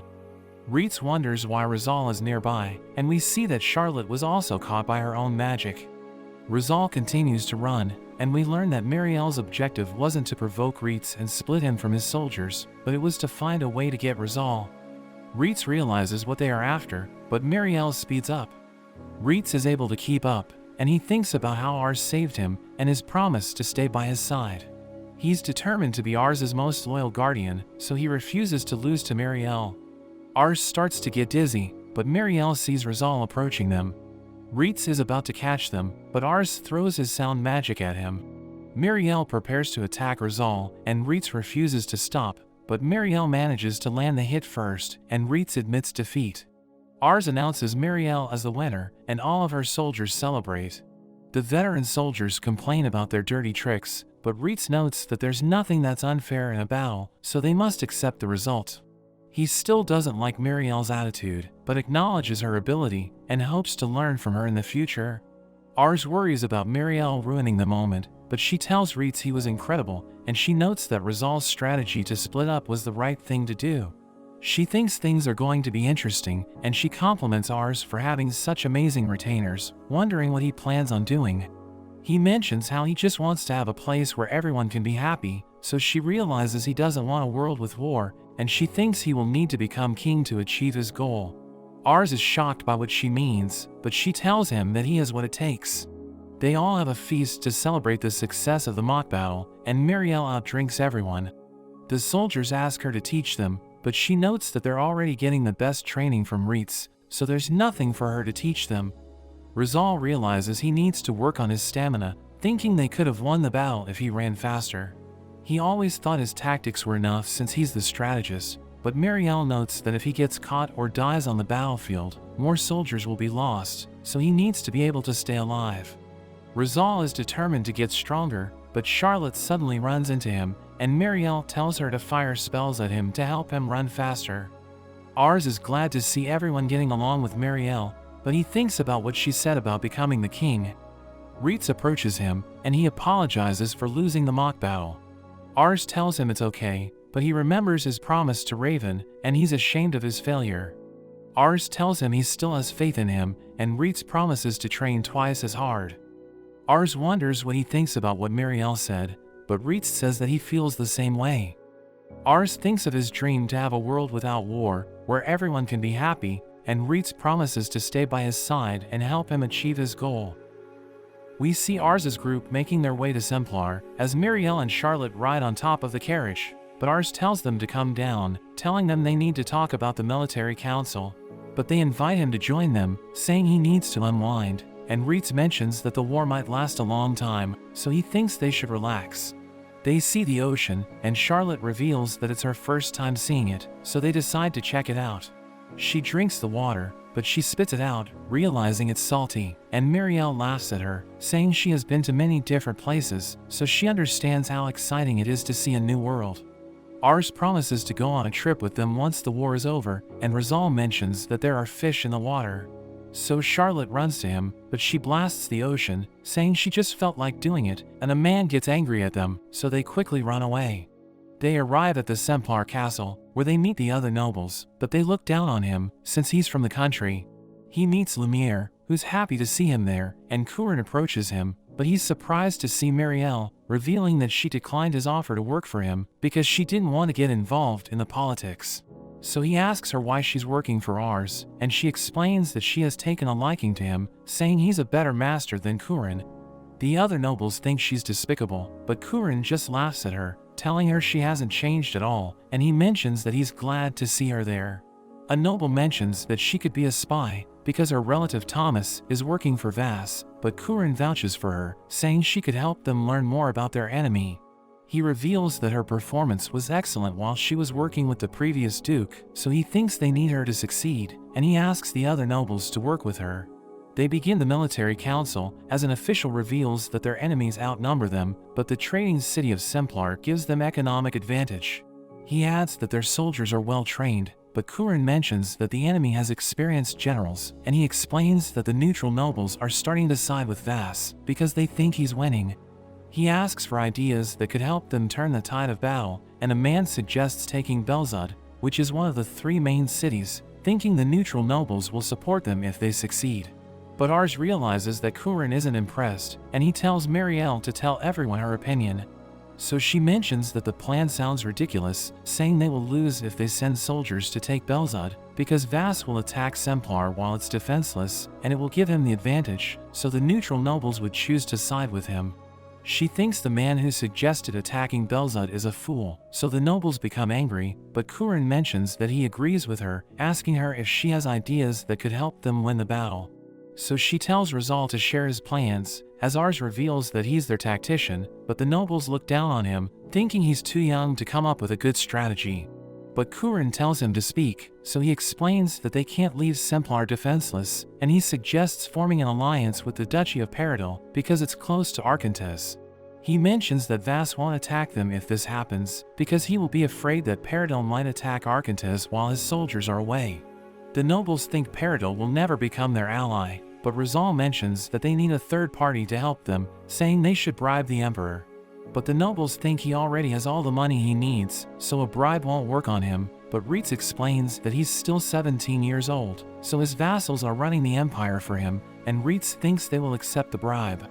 Kurin likes the idea, and he decides to go with it, telling Ars to take care of everything, because his subordinate came up with the plan.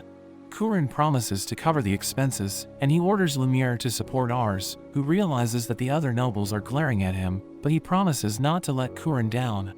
After that, Ars's group celebrates, as Marielle mentions that Ars will beat the other nobles if their plan is successful. He thinks he's doomed if they end up failing, but his vassals tell him not to worry, and Charlotte wonders how they're supposed to negotiate with the emperor. He thinks Reitz might be able to do it, but he mentions that the people in the capital are racists, so they shouldn't send him to negotiate, and Marielle explains that she's a terrible negotiator, so Charlotte thinks they should look for Lisha. Ars visits Lisha's house, and she immediately greets him, telling him she missed him.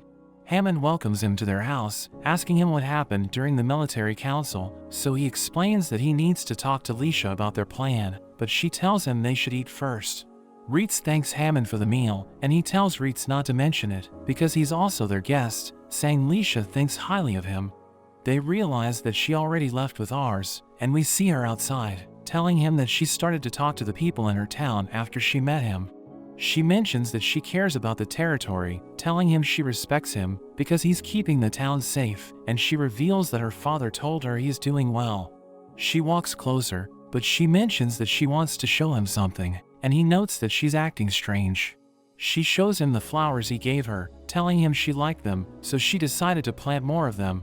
She asks him what he wanted to talk about, so he tells her about the plan, saying they need someone to negotiate with the emperor, and she immediately agrees to do it, saying she will do anything for him.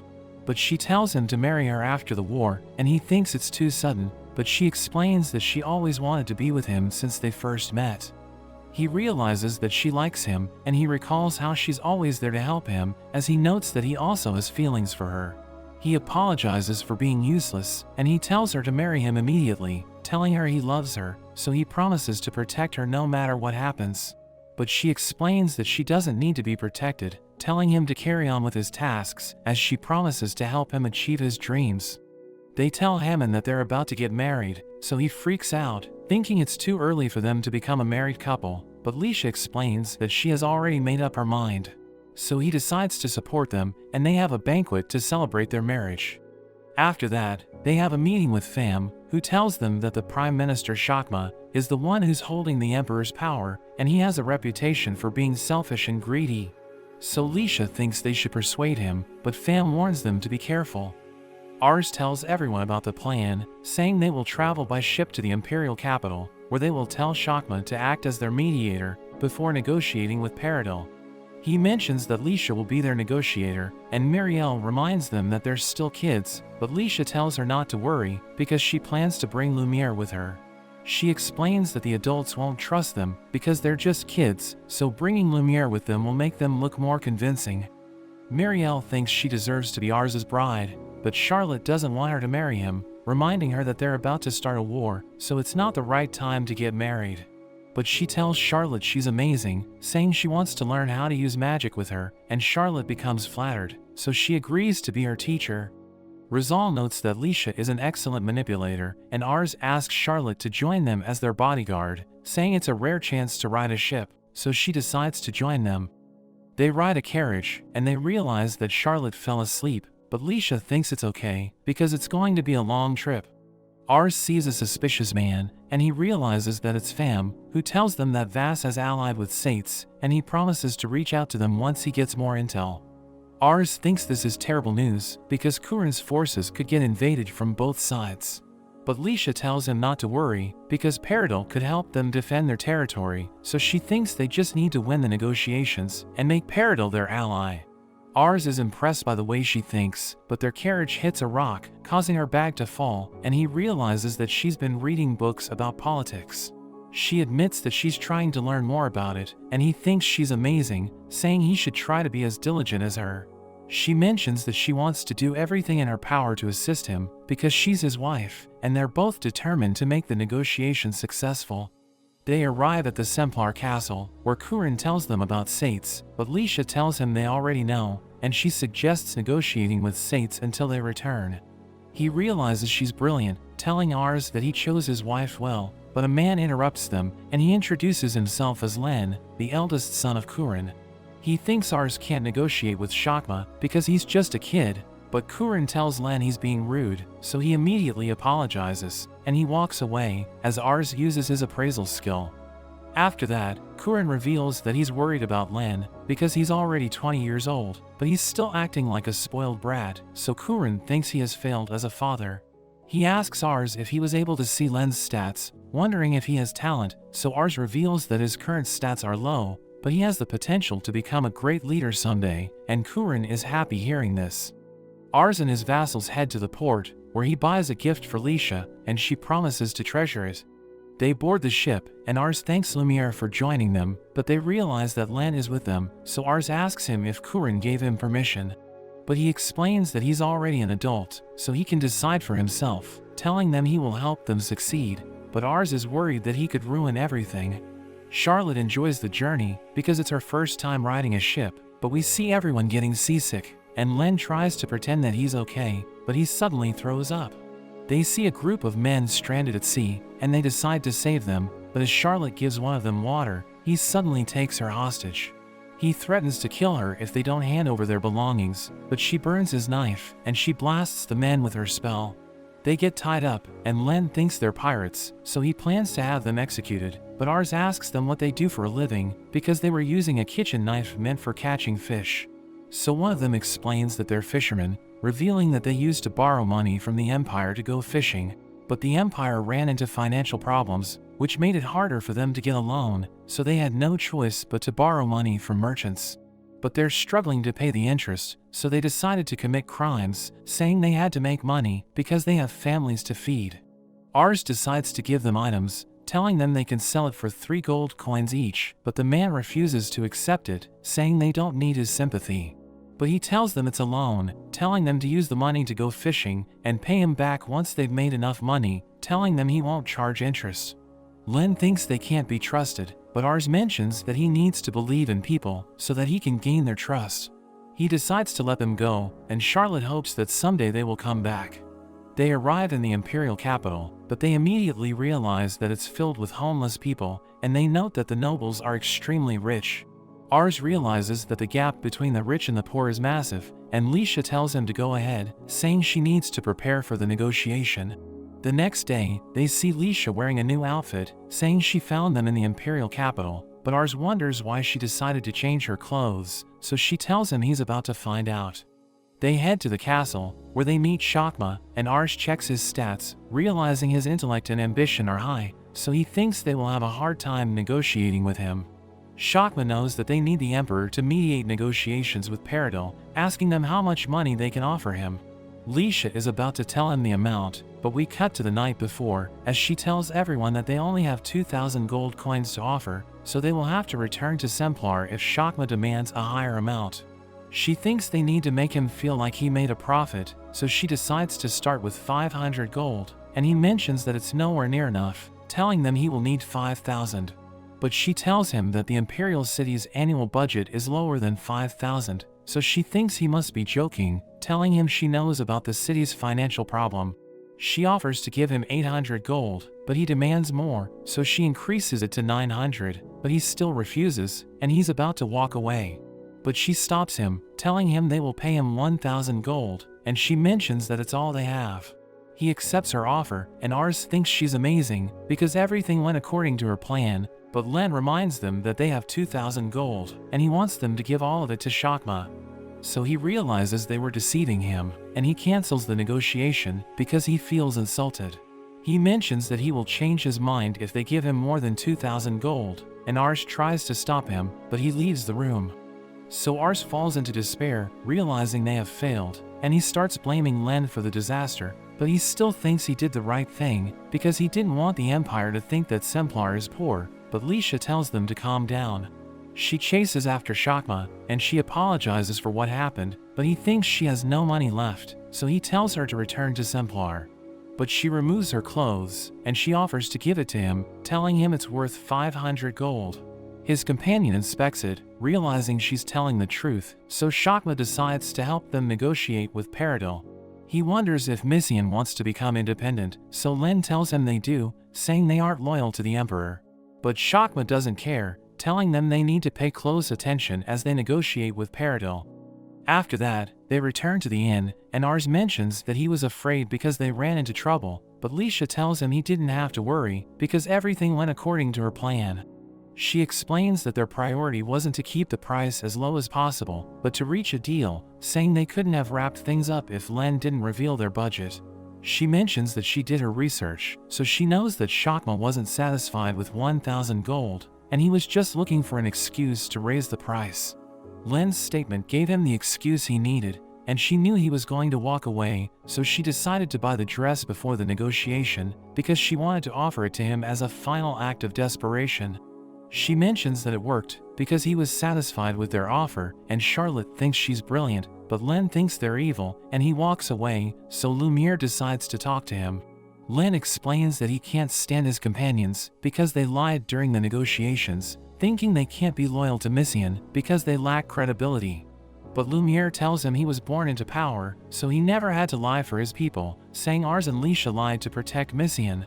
But he runs away, as Lumiere recalls that he used to look after him, and he thinks Len has the potential to become a great leader, but he still has much to learn. A week later, a messenger from Paradil arrives, and we learn that Len never returned to the others after the incident, so Ars wonders what he's been doing all this time. They negotiate with the foreign minister of Paradil, as Ars notes that they're loyal to the Emperor, so they won't be moved by money. The minister asks them if they seek independence, saying it's considered as treason. But Len tells him that it's what Vass's faction is after, and the minister believes him, so he agrees to form an alliance with Missian. They return to the inn, and Ars can't believe that the minister trusted them so easily, but Leisha tells him it's all thanks to Len. We learn that he visited her room after they talked to Shakma, and he apologized for his actions, telling her he now understands that they lied to protect Missian. He admits that he's a fool, but he wants to do his best to serve his people, and he asks her to teach him. So she told him to attend the dinner parties at the capital, and she mentions that everyone believes in him because they know that he almost ruined his negotiation with his honesty. So when he told the nobles that Vass's faction wants to become independent, they believed him, and a rumor spread that Vass isn't loyal to the Emperor. Len thinks he caused trouble for everyone, but Leisha tells him his willingness to change is a beautiful thing, and Ars thanks him for helping with the negotiation. He mentions that he wants to work hard to make Missian a better place, and he's looking forward to working with Ars to achieve his goal. They return to Semplar, where Kurin welcomes them back, and he thanks them for changing the tide of battle. But he wonders why Len joined them, and he starts scolding him, but Len apologizes for leaving without permission, saying he now knows that he has much to learn. He heads to the training ground, as Ars activates his skill, realizing that Len's stats have increased. Kurin shows them their reward, saying they will each receive 100 gold, and Ars accepts it, planning to use the money to make Lamberg a better place. Kurin mentions that their next plan is to invade the Alfarda district, and he tells Ars and Lumiere that they will command the soldiers of Canaire, ordering them to gather their troops in Semplar next month. After that, Charlotte wonders if Ars is okay, thinking he's nervous because he's about to have his first battle. So he admits that he's afraid, but he tells her he's going to be fine, saying he doesn't want to let his father down. 2 weeks later, we see Rizal training at the Leuven mansion, and Muriel tells him to keep going, but he explains that he's already exhausted, reminding her that she promised to teach him about tactics. Reitz joins them, and he mentions that she can't teach Rizal about tactics because she's already drunk. He confiscates her beer, telling her she can't drink while she's working, and she tells him Ars never stopped her from drinking. But Rizal tells her not to mention Ars while she's talking to him, and they realize that he has already lost it, as he wonders why his master hasn't returned yet. He thinks he needs to look for Ars, but Muriel reminds him that his task is to watch over the mansion, and she assures him that Ars will return. So he calms down, and Ars suddenly appears, so they welcome him back. They have a feast together, and Ars tells them they need to leave with their soldiers after 2 days, so Reitz decides to hold a final mock battle before they leave. But Ars thinks it won't be necessary, because he believes that their soldiers are ready for battle. After that, Ars walks around the village with Lisha, telling her he wants to spend time with her before he goes to war, but the villagers are worried about him because he might die during the war, telling him they don't want to lose him. They tell him to stay healthy, and they give him food, so he thanks them for their kindness. He walks home with the food, and Lisha thinks they should give it to the people in the mansion, but he tells her he wants to visit his father before they go home. So she tells him she'll be waiting for him in the mansion, because she knows that he wants to talk to him in private. He visits Raven's grave, and he tells him about everything that happened, saying he's about to have his first battle. He wonders if he's ready for combat, but he knows that he needs to do it to protect his people. His vassals also visit the grave, and they tell Raven that they will protect Ars, saying they're confident that they're going to win the war.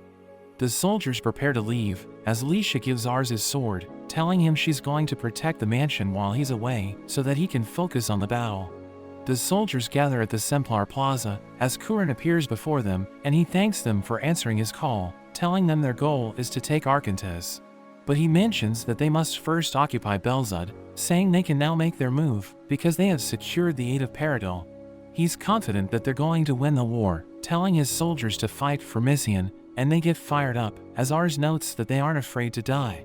He realizes that it feels reassuring to have an army by his side, because they're all willing to risk their lives for the same goal, and Kurin orders everyone to move out.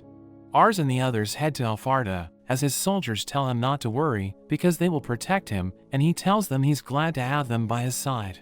Lumiere notes that they're all rooting for him, so he thinks Ars is a talented commander, because he has the ability to win over his subordinates.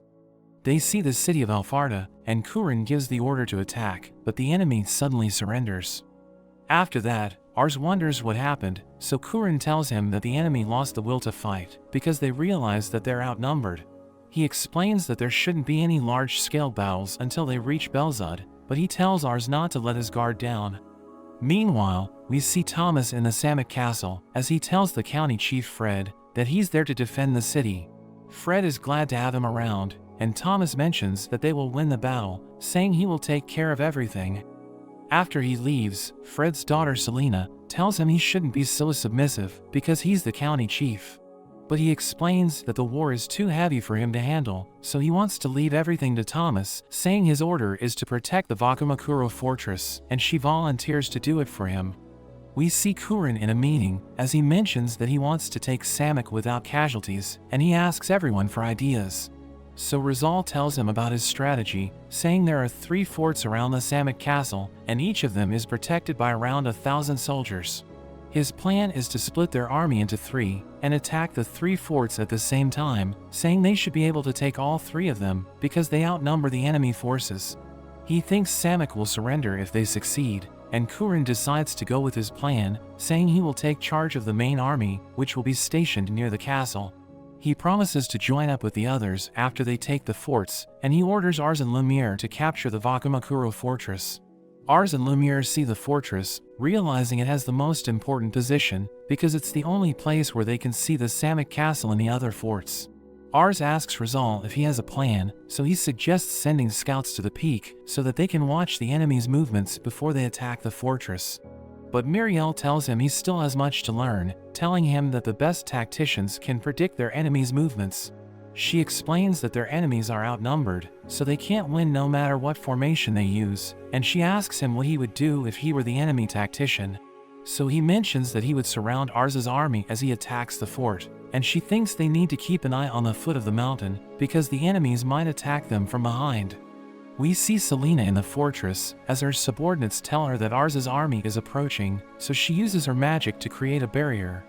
Ars and his vassals see it, realizing they need to destroy it with their magic, so the soldiers prepare magic water, and the mages blast it with their spells, but it doesn't work. But Ars realizes that Charlotte still hasn't attacked, and she summons a massive fireball, which shatters the barrier, and everyone can't believe how powerful she is. Lumiere gives the order to attack, but the barrier is suddenly restored, so Muriel realizes that the enemy has a mage that can compete with Charlotte. Ars wonders if they will be able to break through, so Charlotte tells him not to worry, because she will destroy the barrier, and Lumiere orders his men to gather the magic water. But a mage receives a message from the scouts, and he tells everyone that 10,000 enemy soldiers are approaching. So Ars freaks out, and Muriel realizes that the enemy is sending their main army to defend the fortress. Rizal mentions that they can retreat down the mountain and escape from the enemy, but they won't be able to capture the fortress. He explains that they can also stay there, saying they will die if they fail to take the fortress, but if they succeed, they can hold out until Kurin arrives to save them. The mage mentions that it will take half a day to destroy the barrier, so Lumiere thinks they should retreat, but Ars thinks they can take the fortress because his vassals are extremely talented. He orders Reitz to delay the enemy, and he agrees to do it, saying that he just might even wipe them out. Charlotte promises to destroy the barrier in 1 hour, and she starts competing with Reitz, but the soldiers think they're going to fail. But Ars is confident in them, and he explains that the enemy will have the advantage if they retreat, so they should take the fort while they still have the chance. His vassals support him, and Lumiere decides to go with his plan, ordering his soldiers to press the attack. We see Vass's soldiers climbing the mountain, and they think they're going to catch their enemies by surprise, but they suddenly get ambushed, realizing they're surrounded. They see Reitz charging in, and they panic, because they recognize him as the Grim Reaper. We learn that his plan is to fight the enemies in a narrow path, so that they can't take advantage of their numbers, and he ordered his soldiers to surround them, so that they can't widen the front. The mages continue to attack the barrier, but Rizal notes that their magic water is limited, and he thinks the only way to defeat their enemy is to destroy the barrier faster than they can repair it. We see that Selena still has all the magic water she needs, saying Fred prepared it for her, but she feels insulted, thinking he gathered a ridiculous amount because he doesn't believe in her powers. She strengthens the barrier, and Rizal realizes that they're running out of magic water. Charlotte decides to consume all of them so that she can use her ultimate spell, and Ars thinks they might be able to break the barrier. But the mage tells him it's dangerous because her body might not be able to handle the magic water. But she mentions that she will do it for Ars, telling him to take care of her if she collapses. Reitz slices through the enemy soldiers, saying he's willing to do anything to help Ars win his first battle, and Charlotte casts her ultimate spell, causing countless fireballs to rain down onto the fortress. Selena tries to defend against it, but her barrier ends up breaking, and Charlotte asks Ars if he's impressed. So he tells her she's amazing, but she collapses, and he thanks her for her effort. Reitz returns with the others, saying they have won the battle, so everyone celebrates, as Muriel realizes how impressive they all are. Kurin praises Ars for capturing the fortress, but he wonders what will happen to Selena and her men, so Kurin notes that they'll be executed. Selena accepts her fate, thinking she deserves to die since she failed to defend the fort, so Kurin orders his soldiers to take them out. But Ars stops him, so he explains that it's too risky to let them live, because they might cause a riot and consume their supplies. But Ars notes that killing them is even riskier, since it would be impossible to unify Messian if their families bear a grudge against him. Rizal suggests letting Ars appraise the soldiers, so that they can recruit those who have talent, and he explains that they can use the rest for prisoner exchange, so that they won't have to kill anyone. Kurin decides to go with his plan, and Ars tells Selena not to throw her life away, reminding her about her duty to bring her soldiers back alive. He tells her he wants to work with her after the war, and she thanks him for sparing her men, but notes that she'd rather die with honor than live with shame. Charlotte knows that she was the one who set up the barrier, and she admits that she's jealous because her magic is destructive, but she can't use it to protect her allies. She tells Selena that her magic is suitable for a lord, and Kurin wants her to convince her father to swear allegiance to him, telling her it's their last chance. That evening, Ars mentions that he's tired because he appraised all of the soldiers, but Reitz tells him he was able to strengthen their army. Fam visits them, and he knows that Samet Castle is their next target, but he warns them that it's heavily defended, revealing that the only way to enter the castle is through the front gate.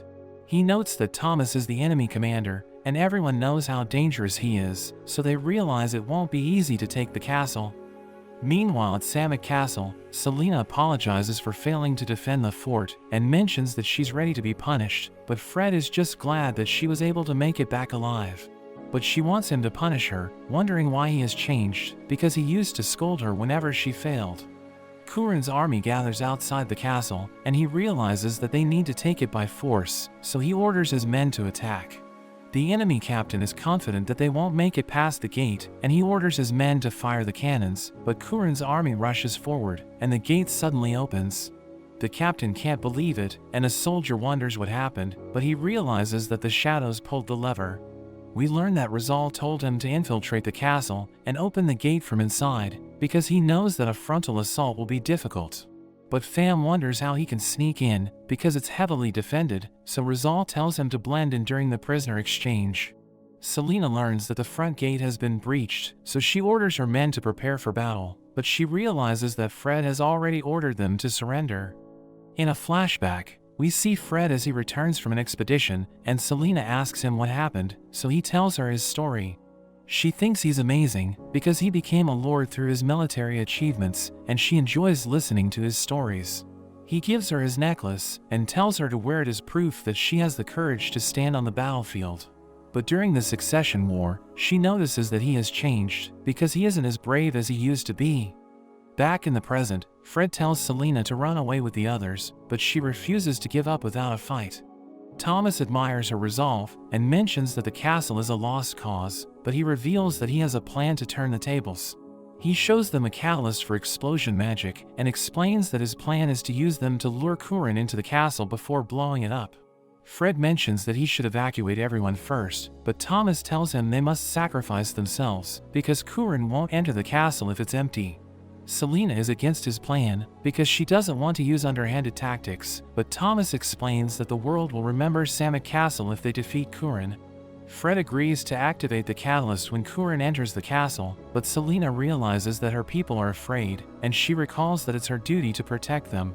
So she tells her father not to go with Thomas's plan, and he crushes the catalyst, telling him he won't take orders from him.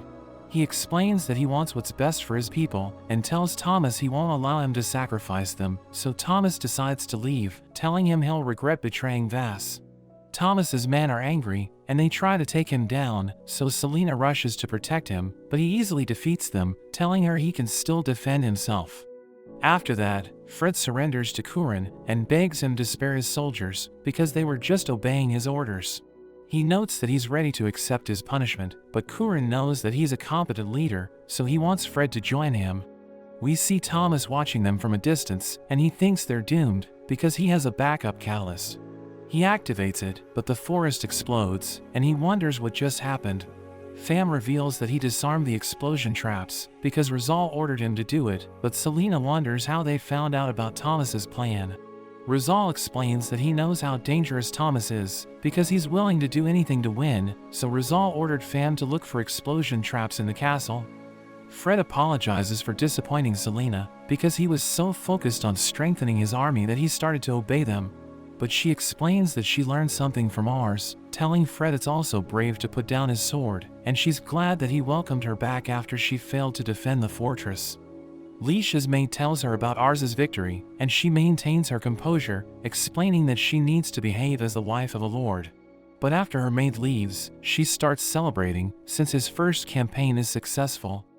We return to Samet Castle, where Kurin tells everyone to rest for 3 days, and everyone's happy that they have time to enjoy themselves. Charlotte starts eating food, while Ars spends time with Reitz, who mentions that he remembers the time when he was Ars's only vassal. He mentions that he's glad Lamberg is improving, and Ars notes that he wants to end the war as soon as possible, because he wants the people to live in peace. They see a crowd gathering around a street vendor, who shows them his flying toy, but it crashes to the ground, so he loses his composure. But he mentions that he has other toys available, and he shows them his masterpiece, revealing that it has a magical doll that is powered by a wind mana stone. The people think there's nothing special about it, and Reitz notes that it's just a toy for kids, but Ars wants to buy it, so the merchant tells him it's worth 3 gold coins. Reitz notes that it's enough money to buy wheat for a whole year, but Ars knows that the toy is moving by magic, and he's impressed by its design. He mentions that there are no toys like it in this world, so he thinks the merchant must have incredible talent, and he uses his appraisal skill to check his stats, but he wonders why he can't see it. After that, Kurin gathers everyone for a meeting, and tells them they hold Semplar, but their enemy is occupying Belzud and Arkantes. He notes that they'll gain the upper hand if they capture Belzud, but Lumiere notes that it's a region with heavy snowfall, and it will be difficult to conquer it during winter. So he suggests invading it before winter sets in, and Kurin decides to split his forces into 2. He explains that the first group will attack the largest castle protecting Belzud, while the second group will assault the northern Rolto castle, telling them they can invade Belzud if they succeed. Lumiere and Ars are assigned to the second group, and Rizal notes that there are several fortresses near Rolto castle, but he thinks it's best to negotiate with them instead of using force. But they all refuse to talk to Ars, and he realizes that they won't surrender easily, so he wonders if he needs to capture all of them. But a soldier mentions that a new letter has just arrived, and he realizes that the leader of one of the forts is willing to talk, but he notes that the envoy must be a commander. Lumiere knows that it's from Baldson Fortress, and he mentions that it's under the command of Lord Lupa, who's a smart and capable commander. But Lumiere thinks he can't persuade him to join them, so he tells Ars to take care of it, telling him he believes in him. Ars heads to Baldson Fortress, where he tells the guards that he's there to negotiate with Lupa, and they ask his friends to drop their weapons. But Reitz prepares to take them on, and tells them to drop their weapons first. Ars thinks they should leave, because they might get killed as soon as they drop their weapons, but Muriel thinks the guards won't do that, because Lumiere can easily destroy their fort in retaliation. Reitz thinks the negotiation might be a trap for Ars, and Muriel notes that the fort is close to their camp, but they were the last to reply to the letters they sent. She thinks there's something unusual about them, and notes that Ars should learn of their true motives, because it will be valuable for negotiation. So he drops his weapon, telling Lupa he wants to negotiate with him, and the guards open the gate. He enters the fort with Reitz and Muriel, but he suddenly feels strange, and Reitz realizes that there's something wrong with his eyes. Lupa greets them, and he prepares to take them to his parlor, but Ars suddenly trips, and drops the toy he bought. The magical bird flies away, and it lands on Lupa's hand, as Ars tells him it's a child's toy. Lupa notes that he hasn't seen anything like it, so Ars offers to give it to him, but he mentions that he doesn't want it. Ars uses his appraisal skill, and he sees Lupa's stats, but he's surprised to see information about him.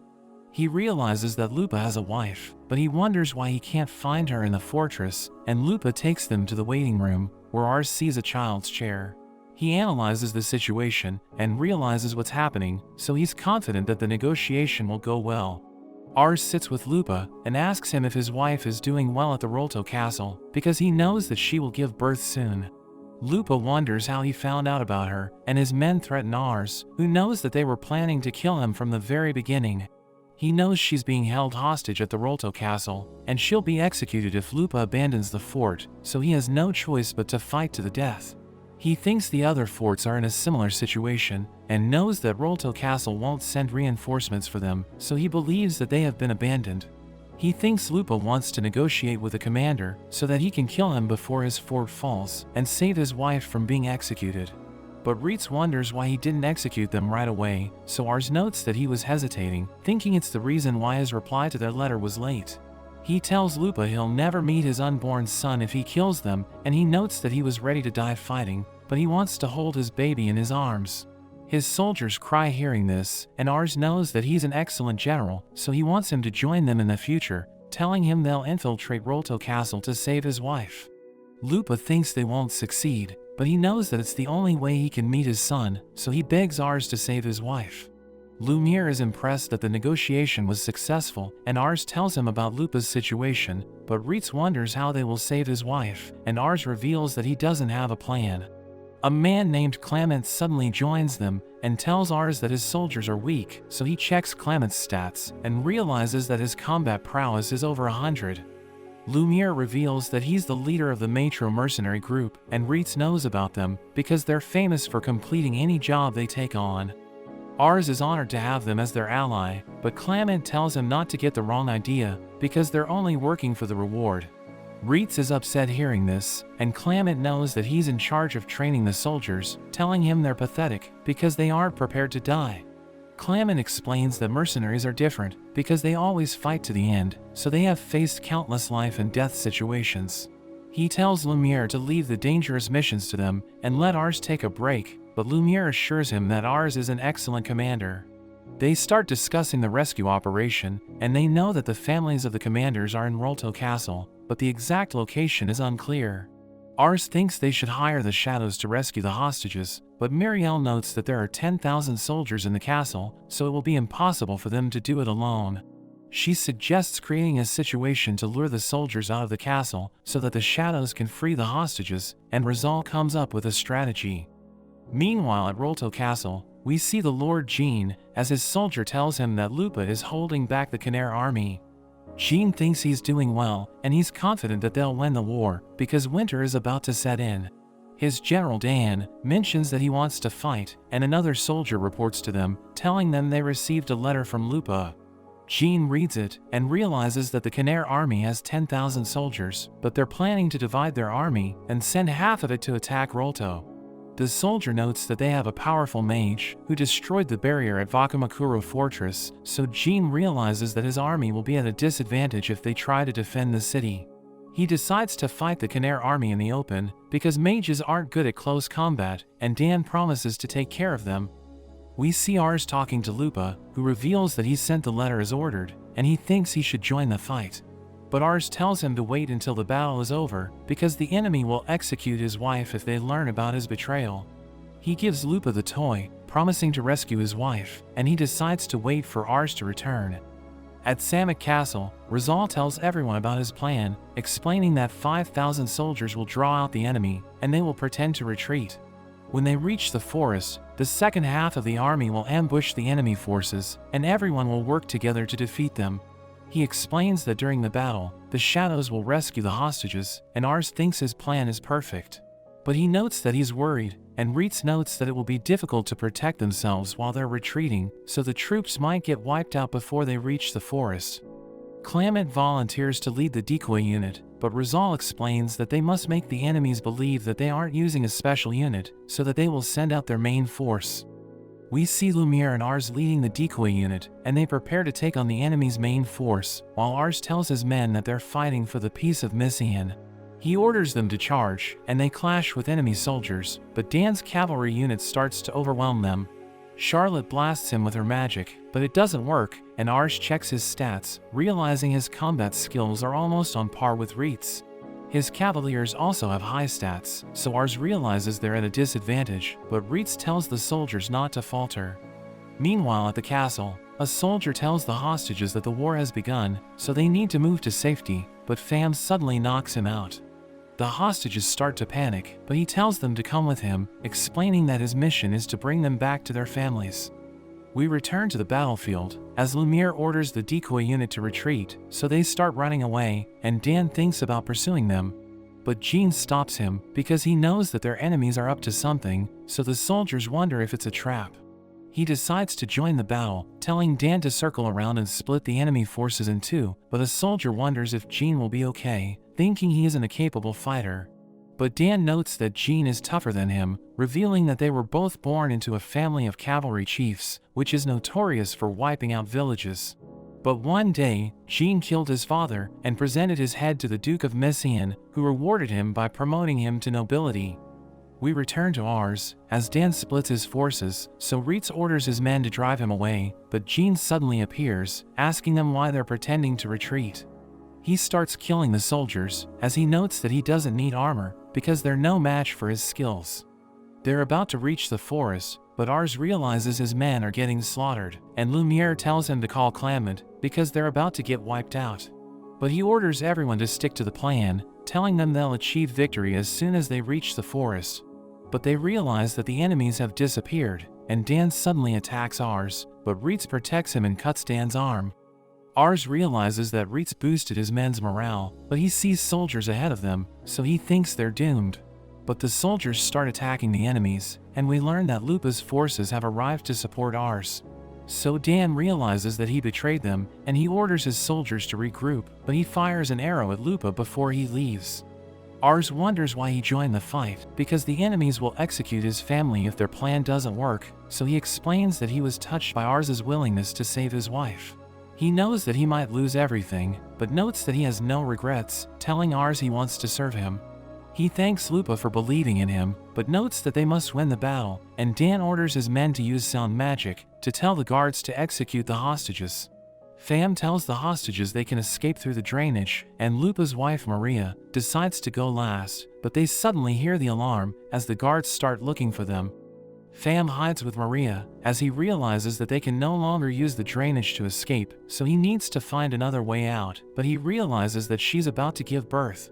A guard is about to find them, but another guard mentions that the hostages are in the drainage, so they rush to look for them. Ars and his men make it to the forest, but Reitz notes that the enemy isn't chasing them, so he thinks they've seen through their plan, but Rizal is confident that they will appear. We see Jean telling his men it's a trap, and he notes that they should wait for the Khmer army to attack them in the castle, but a group of soldiers suddenly charges in. The other soldiers don't want them to take all the credit, so they follow suit, but Jean decides to abandon them, thinking he doesn't need them in his army. But he realizes that Dan has decided to join them, so he orders his soldiers to follow him. We see that Muriel led the group that charged ahead, and they're glad that their enemies followed them, because they can finally execute their plan. Rizal knows that it will be difficult for soldiers to stay put if they know they're winning the battle, because they can earn glory by defeating their enemies. So he asked Muriel's group to steal the enemy's armor during the battle, and wait for the perfect time to rush forth, because he knows that the other soldiers will follow her. Ars meets the Matro mercenary group, and Clement tells him he has already done his part, so he can leave the rest to them. They start cutting down the enemy soldiers, who freak out as they see Clement, because they recognize him as the war demon. So they try to retreat, but the mercenaries surround them and take them down, as Muriel notes that they can't escape, because the forest limits their movements. Dan appears, and the mercenaries try to stop him, but he breaks past them and charges at Ars. So Reitz protects him, and Dan falls off his horse, but he challenges Reitz to a duel. He mentions that he won't forgive Dan for attacking Ars, and they start fighting, as Ars checks their stats, realizing they both have 89 points in combat prowess. But Reitz struggles to keep up with Dan, because his weapon gives him the advantage, and he prepares to deal the finishing blow. But his weapon gets stuck in a tree, and Reitz knocks him down, as Ars realizes that he used his superior intellect to win the fight. Jean arrives with his men, and Ars realizes that his combat prowess is 92, but Clement prepares to take him on. He realizes that Dan has been captured, so he becomes angry and charges in, but Clement sends him flying, and everyone can't believe how powerful he is. Jean's men realize that he has been captured, so they decide to surrender, and Ars tells his men they've won the battle. So they start celebrating, but Dan suddenly breaks free, and prepares to take his own life, because he blames himself for the outcome. But Jean stops him, telling him he decided to follow him, because he can't forget the moments they spent together. He's glad that Dan is still alive, and he tells Jean to stop crying, telling him they'll go home together after the war is over. The soldiers take them away, and Lupa is glad that the battle is over, but he suddenly collapses, and Ars realizes that he's seriously injured. He reveals that he didn't want to collapse during the battle, because it would damage their morale, and he tells Ars about his dream to have a peaceful life with his family after the war. Ars tells him not to give up on it, but he accepts his fate, and recalls that he has always lived in war, until Maria opened up a new world for him. But she suddenly appears and tells him to hold on, and he immediately recovers, telling her he's glad she's okay. Fam reveals that it's his first time delivering a baby, and Clement holds onto his son, as he cries tears of joy. After that, The soldiers bury their dead comrades, and Ars notes that they must win and bring peace to the land so that their sacrifices won't be in vain. The army sets up camp, and Reitz visits Ars in his tent, asking him why he's writing letters. So he explains that he wants to tell the families of the fallen soldiers about their bravery, and reveals that he still remembers what they did for him. He starts crying, and thinks his father won't be happy if he sees him weeping, but Reitz tells him there's nothing to be ashamed of, and helps him write the letters. Rolto Castle surrenders, and Lumiere notes that they just need to wait for Kurin to take Stott's castle, but Pham complains about his payment, because he's short by 1 silver. So Ars apologizes for his mistake, explaining that he was so busy that he miscalculated, and he promises to be more careful next time. He orders Pham to tell Kurin about their victory, and investigate the current situation at Stott's castle, so he tells Ars to give him another bag as payment for the task. That evening, Pham heads to Kurin's supply unit, but he sees that the storage area is on fire, so he asks a soldier what happened. He explains that the enemies ambushed them, and they've already lost more than half of their supplies and magic water, so Pham decides to tell Ars about it. Meanwhile at Stott's castle, we see the Chief Cans, who praises Thomas for the successful ambush. He explains that they're in a war of attrition, and they'll win when winter arrives, but he's sure that Kurin will come up with a plan, so Thomas suggests killing him before he can make his move. Cans knows it will be difficult since he's well guarded, but Thomas promises to take care of it, noting that he won't rest until he gets rid of Kurin. A soldier reports to Ars, and tells him Kurin's supply units were ambushed, so he lost his supplies and magic water. Muriel knows that Thomas was behind it, and Ars knows that winter is coming, so they can't prolong the battle. The soldier adds that the enemy's magic unit brought a large catalyst to Mount Torai, and Ars knows that it's close to Kurin's camp, so he wonders what they're doing there. Muriel knows what they're up to, and she knows that Shadow is still close to the supply unit, so she suggests ordering them to head to Kurin's base camp.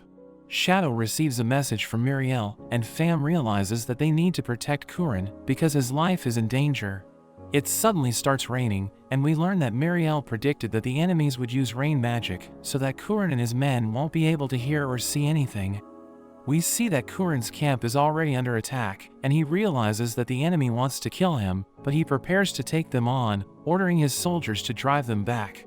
But a rider breaks past them and starts attacking Kurin, who realizes that it's Thomas. Kurin blocks his attacks, but he loses his footing, and Thomas tries to finish him off, but he dodges and stabs Thomas's leg. His men charge at Kurin, who suddenly gets surrounded by darkness, and Pham appears behind him, revealing that he was sent by Ars to save him. Kurin knows that he used shadow magic, which blocks the enemy's sight by covering him in darkness, and he's impressed that Pham can use it, because he knows that it's a difficult spell to master. They reach the forest, and Pham tells his men to escape with Kurin, while he stays behind to buy time for them. We see Thomas as he enters the forest, but darkness suddenly surrounds him, and he knows that it's shadow magic, so he orders his men to focus on sound to defend themselves. But Pham instantly takes them out, and Thomas realizes that he has erased all traces of himself, but he still manages to block his attacks. He predicts Pham's movements, and manages to cut him, but he realizes that Kurin has already escaped, so he orders his men to retreat. Kurin returns to his camp, and tells his men that the enemy soldiers left Stott's castle to attack them, so he thinks it's their chance to capture it. Pham notes that his job is done, and he prepares to return to Ars so that he can receive his payment. But Kurin gives Pham bags of gold as a reward for saving him, and offers to give him a position in his army. But Pham notes that he doesn't need a reward from him, because he isn't his employer, telling him he'll ask Ars to pay him a ridiculous amount. He leaves with his men, and Kurin can't believe he got rejected, telling his messenger to thank Ars for saving his life, and warn him that Pham will ask for a massive reward. Pham returns to Ars, who thanks him for completing the task, but he realizes that Pham is injured, so he asks him if he's okay. He notes that Shadow is a mercenary group full of wanderers and criminals, and they even murder innocent people for money, so he asks Ars if he's afraid of them. But he explains that he isn't, telling them he's glad that he can always count on them, because they've led his army to victory in the past battles. But he knows that they're asking for a massive reward, so he starts negotiating with Pham. But he suddenly starts laughing, as he realizes that Ars is nothing like his previous clients, because he treats them as humans. He tells Ars to just accept him as his vassal as a reward, telling him he wants Shadow to work directly for him because he might become the most powerful person in the Empire. He accepts Pham as his vassal, so Pham swears loyalty to him, and Ars is glad to have him on his side. Meanwhile at Stott's castle, the soldiers discuss how they failed to kill Kurin, but they still think they'll win the battle because their enemies are low on supplies. They see a strange boy, and they start mocking him as one of them tries to take his spear, but he realizes that it's extremely heavy. The boy tells him to stop, and he easily lifts the spear, telling him it isn't a weapon for weaklings. Ars and his vassals head to Stott's castle, and we learn that they plan to capture it with Kurin's army, which is composed of 50,000 soldiers. The strategy is to have them attack the south gate so that Kans will send his forces to defend it, while Ars lays siege from the north with his army of 5,000 men. We see the soldiers at the north gate preparing for battle, and they're confident that they'll win because Ars only has a small army. But Charlotte charges in with Reitz, and she summons a powerful fireball, which blows a massive hole into the gate, so the soldiers freak out. Ars orders his men to charge, telling Reitz and Miriel to lead them, while Clamant opens the south gate from the inside, so that Kurin's forces can join them. Reitz and Miriel break into the castle, and they easily overwhelm the enemy soldiers, so their captain surrenders, and Reitz tells him he made the right choice. But the strange boy suddenly appears, and he mentions that he wants to fight, revealing that his name is Braham. The captain tries to stop him, but Braham knocks him out, and mentions that he's the strongest boy in the castle.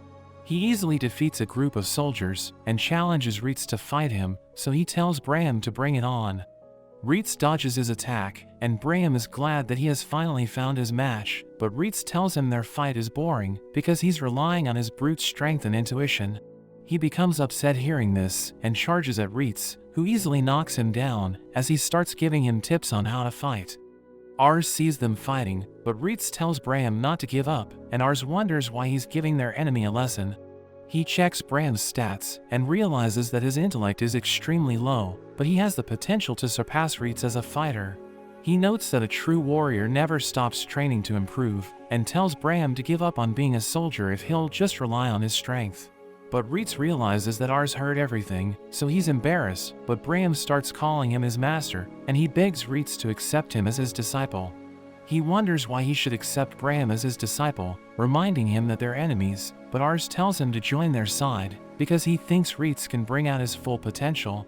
Braham doesn't recognize Ars, so Reitz explains that he's the lord he serves, and Braham thinks he's stronger than Reitz, so he also recognizes him as his master. Reitz realizes that he doesn't have a choice, so he accepts Braham as his disciple, and Miriel notes that she finds him interesting. But the enemy soldiers recognize her as the torturing demon who has crippled countless men, so they beg her to have mercy on them. Clamant's team opens the south gate, and Kurin's army captures the castle, but we learn that Kans was able to escape. The war reaches its final stage, and Kurin praises Ars for his actions, telling everyone he was the key to conquering Stott's castle. He visits Kurin in his room, but he wonders why the guards are staring at him, and Kurin tells him not to worry, telling him he has accomplished so much at such a young age. He wonders if Ars is hiding anything, because he has exceptional wisdom, and even has the power to discover people's talents. He realizes that Kurin isn't acting like his usual self, but he just tells him he's an ordinary lord, and notes that his goal is to make a world where people can live peaceful lives. He adds that he doesn't know why he has powers, but he'll use them for the sake of his people, and Kurin trusts him, revealing that he had to question him because his vassals saw him as a threat. But he explains that he never believed them, telling Ars it's normal for him to be noticed, because he's starting to stand out in Messian. After that, Ars realizes that he needs to be careful, because there are people who don't like him. But he suddenly gets hit by a snowball, and Charlotte reveals that it's her first time seeing snow, so she wants to play around. Reitz finds her ridiculous, but she hits him with snowballs, and he tells Braham they need to counterattack. Everyone starts playing around, while Pham tells everyone to place their bets, asking them if they think Reitz or Charlotte's team will win the fight. Clamant isn't interested in joining them, but Miriel challenges him to a drinking contest, and he decides to take her on. Rizal makes a giant snowman, but Reitz crashes into it, and Rizal starts crying. So Reitz tells everyone to help him rebuild the snowman, and Rizal is happy that it's even bigger than before, but the soldiers who placed their bets are angry because nobody won the fight. They tell Fam to give them their money back, but he uses his shadow magic to escape, and Charlotte mentions that she wants to enjoy winter with everyone next year. We see Thomas as he realizes that Marielle was able to see through his plans, and he starts to doubt himself, but Vas suddenly appears, telling him he isn't acting like his usual self. In a flashback, we see Thomas playing chess with Marielle, and their father Edward Grandon realizes that they're both brilliant strategists. But Marielle defeats Thomas, and we learn that she's better than him in every way, so he tries to do his best to surpass her, but he can't beat her since she's a genius. She becomes the Duke's advisor, but he doesn't give up on his dream to defeat her, and one day, she gets banished by the Duke, who appoints Thomas to take her place. So he thinks he finally won against her, by staying loyal to the Duke like his father. We return to the present, as Vas tells Thomas that Kurin's army will arrive in Belzud soon, so he wants to check on him before the next battle. He knows that Marielle is on Kurin's side, thinking it's the reason why they have the advantage, but he notes that he doesn't blame Thomas for the setbacks, since he's as loyal as his father. Vas notes that he's just like Thomas, because he also wants to protect his father's legacy by defeating Kurin, and he tells Thomas he's counting on him. We see Kurin discussing the situation with the others, but a soldier suddenly interrupts them, telling them a messenger has arrived from Belzud. The messenger reveals that Kans sent him, and he proposes a truce, but Kurin is against it, thinking Kans just wants a truce because he is losing the war. But the messenger explains that Kurin's side will suffer casualties if they don't agree to it, and he notes that the mages in Belzud developed a superweapon, which can instantly destroy a city. The messenger explains that they aren't using it, because they don't want people to suffer, but he warns Kurin that they'll activate it if he doesn't agree to the truce. He tells the messenger to give him time to decide, and he has a meeting with the others, as Marielle tells him it's a bluff. Everyone thinks the superweapon doesn't exist, so he decides to reject the messenger's request, telling his soldier to send him away. Rizal wonders what Thomas is up to, and Marielle mentions that she doesn't know, but he starts asking her about her relationship with Thomas, wondering why they both became tacticians. In another flashback, we see the soldiers arresting Edward, because he has been sentenced to death for treason, and he claims that he's innocent, but their leader tells him they have witnesses. He notes that the Grandon family will be stripped of their nobility, and tells Edward that the decision is final. But he mentions that he has a final request, telling them to promote his kids, or kill them if it's not possible, because their talents make them dangerous. He explains that if they're stripped of their nobility, they might serve another duke and become a threat to Miss Ian. But the soldiers arrest him, and Thomas thinks he's innocent because he's so loyal that he can't possibly betray the duke. But Marielle doesn't seem to care, so he tells her they might get executed, but she thinks the duke won't listen to Edward, because he never listened to his pleas. Marielle and Thomas are demoted to commoners, but she's just glad that they're still alive, and she thinks Edward is an idiot, because he didn't do anything to escape his execution. Thomas is upset hearing this, but she tells him everything will be okay, because they can still use their minds and voices to survive. Back in the present, Marielle reveals that she entered a military school with Thomas to survive, and they both became tacticians, but he always hated her since she's better than him. We see Thomas as he prepares to leave Belzud Castle, and Kans warns him that it's dangerous, because he won't receive reinforcements. But he explains that he's just being loyal to Vas, and he leaves with his men, thinking he needs to defeat Marielle this time. Kurin receives a report that the superweapon has been spotted on the hills of Belzud, so everyone starts to panic, but Marielle thinks it's fake, and Ars sends the shadows to investigate it. Fam reaches the weapon, and he checks it out, realizing it's fake, because it has no magic water channel. Ars tells everyone about Fam's findings, but Rizal wonders why Thomas is using a fake weapon to deceive them, and Ars notes that the situation is familiar. He notes that it reminds him of the mock battle, where Marielle had her soldiers surrender to release false information, which lured Reitz into attacking. Ars thinks Thomas is using the same tactic, and Marielle agrees with him, so Rizal checks the map, thinking their enemies must be waiting for them in the forest. Kurin orders his men to set off, and burn the enemies along with the forest, while Marielle is confident that she'll defeat Thomas again. We see Thomas in the forest, but we learn that his army is one step ahead, because they're waiting for Kurin's forces to attack them. His men place explosives throughout the forest, and they mention that everything's ready, but he tells them about his real plan. He explains that they're vastly outnumbered, and even the explosions can't wipe out their enemies, so he orders his men to attack them while their explosives are going off. He notes that it's the only way to achieve victory, but he admits that it's extremely dangerous, so he tells them to leave if they don't want to follow his plan. He recalls the moment he told Vas about his father, but Vas notes that he believes Edward is innocent and thinks the Duke made a mistake by executing him because they lost a valuable talent. He swears loyalty to Vas, and he's willing to do anything to help him achieve victory, even if it means sacrificing innocent people. We return to the present, as Thomas notes that he'll go alone if his men leave him behind, but he realizes that they all decided to stay because they're all loyal to him. He knows that most of them won't make it back alive, but their resolve makes them a force to be reckoned with, so he's proud to have them by his side. Kurin's forces gather outside the forest, and he thinks it would be a shame to kill Thomas because he's a capable strategist. The mage is prepared to use fire magic, but Rizal can sense that something's wrong, so he stops Kurin before he gives the order to attack. Thomas and his men wonder why Kurin isn't attacking the forest yet, and a fireball almost hits them, so they start to panic. They suddenly get attacked by archers, so they charge in, but Braham arrives with the others, and they clash with Thomas's army. He wonders how they were able to figure out his plan, and he sees Kurin on the battlefield, thinking he can still secure victory by taking him out. Ars checks his stats, and realizes that he has incredible talent, but he's confident that Kurin can defeat him. Thomas charges in with his men, and he cuts through the soldiers, as Ars realizes that Kurin might struggle against him, because he seems to be fired up. Kurin prepares to fight, but Ars rushes forward, and Thomas is about to take him out, but Reitz protects him. He tells Thomas he won't let him touch Ars, and he uses a special maneuver to knock him down, as the soldiers try to capture him, but he manages to break free. He refuses to give up, but he sees Muriel, who starts talking to him. His army surrenders, and Reitz wonders why Ars charged in, so he explains that his body just acted on its own, even though he knew he can't defeat Thomas. Muriel starts mocking Thomas, who's angry since he lost to her again, but she explains that she couldn't see through his plan, and it was Rizal who saved their army. Thomas wonders how he found out about his plan, because Rizal doesn't know anything about him, so he shouldn't be able to read his thoughts.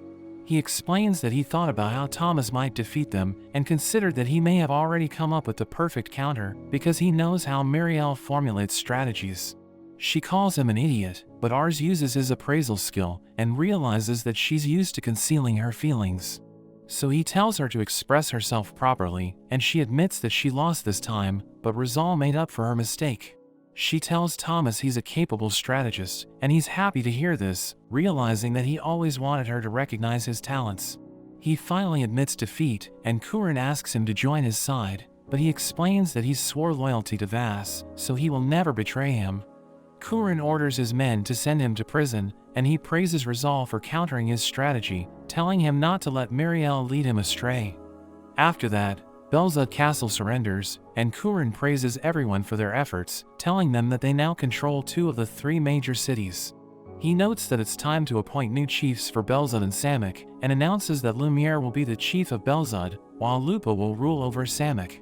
But Charlotte wonders who will be appointed as the Canare County chief, and Kurin explains that Lumiere can't govern Canare, because he's now the chief of Belzad. So Ars will take over as the Canare County chief, which makes him lose it, because he thinks he isn't fit for the position. He prepares to accept, but a group of nobles blocks his path, telling Kurin he's too young to be the county chief. But the other nobles think he deserves the position, because he's an excellent leader, and they tell everyone about his achievements. His vassals think he's perfect for the role, and he accepts the position, so everyone celebrates. After that, Ars talks to Lumiere, who reveals that he isn't happy with his promotion because he needs to leave Canare. He knows that Belzad is superior to Canare, but he has grown attached to his hometown, so he doesn't want to leave it behind. But he's glad that Ars has been appointed as its new chief, because he's a capable leader, and Lumiere tells him to make Canare a better place, so he promises to do his best. Ars returns to Lamberg, and everyone welcomes him back, but he sees a family crying because their son died during the war. They thank him for sending them a letter about their son's bravery, and they tell him not to cry, because everyone's celebrating. Leisha is happy to see him, and she rushes to his side, telling him she missed him. His family welcomes him back, but everyone suddenly starts leaving, so he wonders what's happening. The maids take him away, and his vassals hear the church bell ringing, so they realize that he's about to get married. Everyone attends the event, but Ars is still confused, so Hammond reveals that they've arranged everything for his wedding. Leisha appears in her wedding dress, and Ars thinks she looks amazing, while the toy merchant uses his ship to release petals. They begin the ceremony, and everyone's happy for Ars, who realizes that people suffered during the war. But he knows that he must protect them and create a world where they can live in peace, so he tells Leisha he'll do his best, and she promises to be with him every step of the way. But that's where this video ends. Remember to like and subscribe to the channel. Thanks for watching, and I'll see you next time.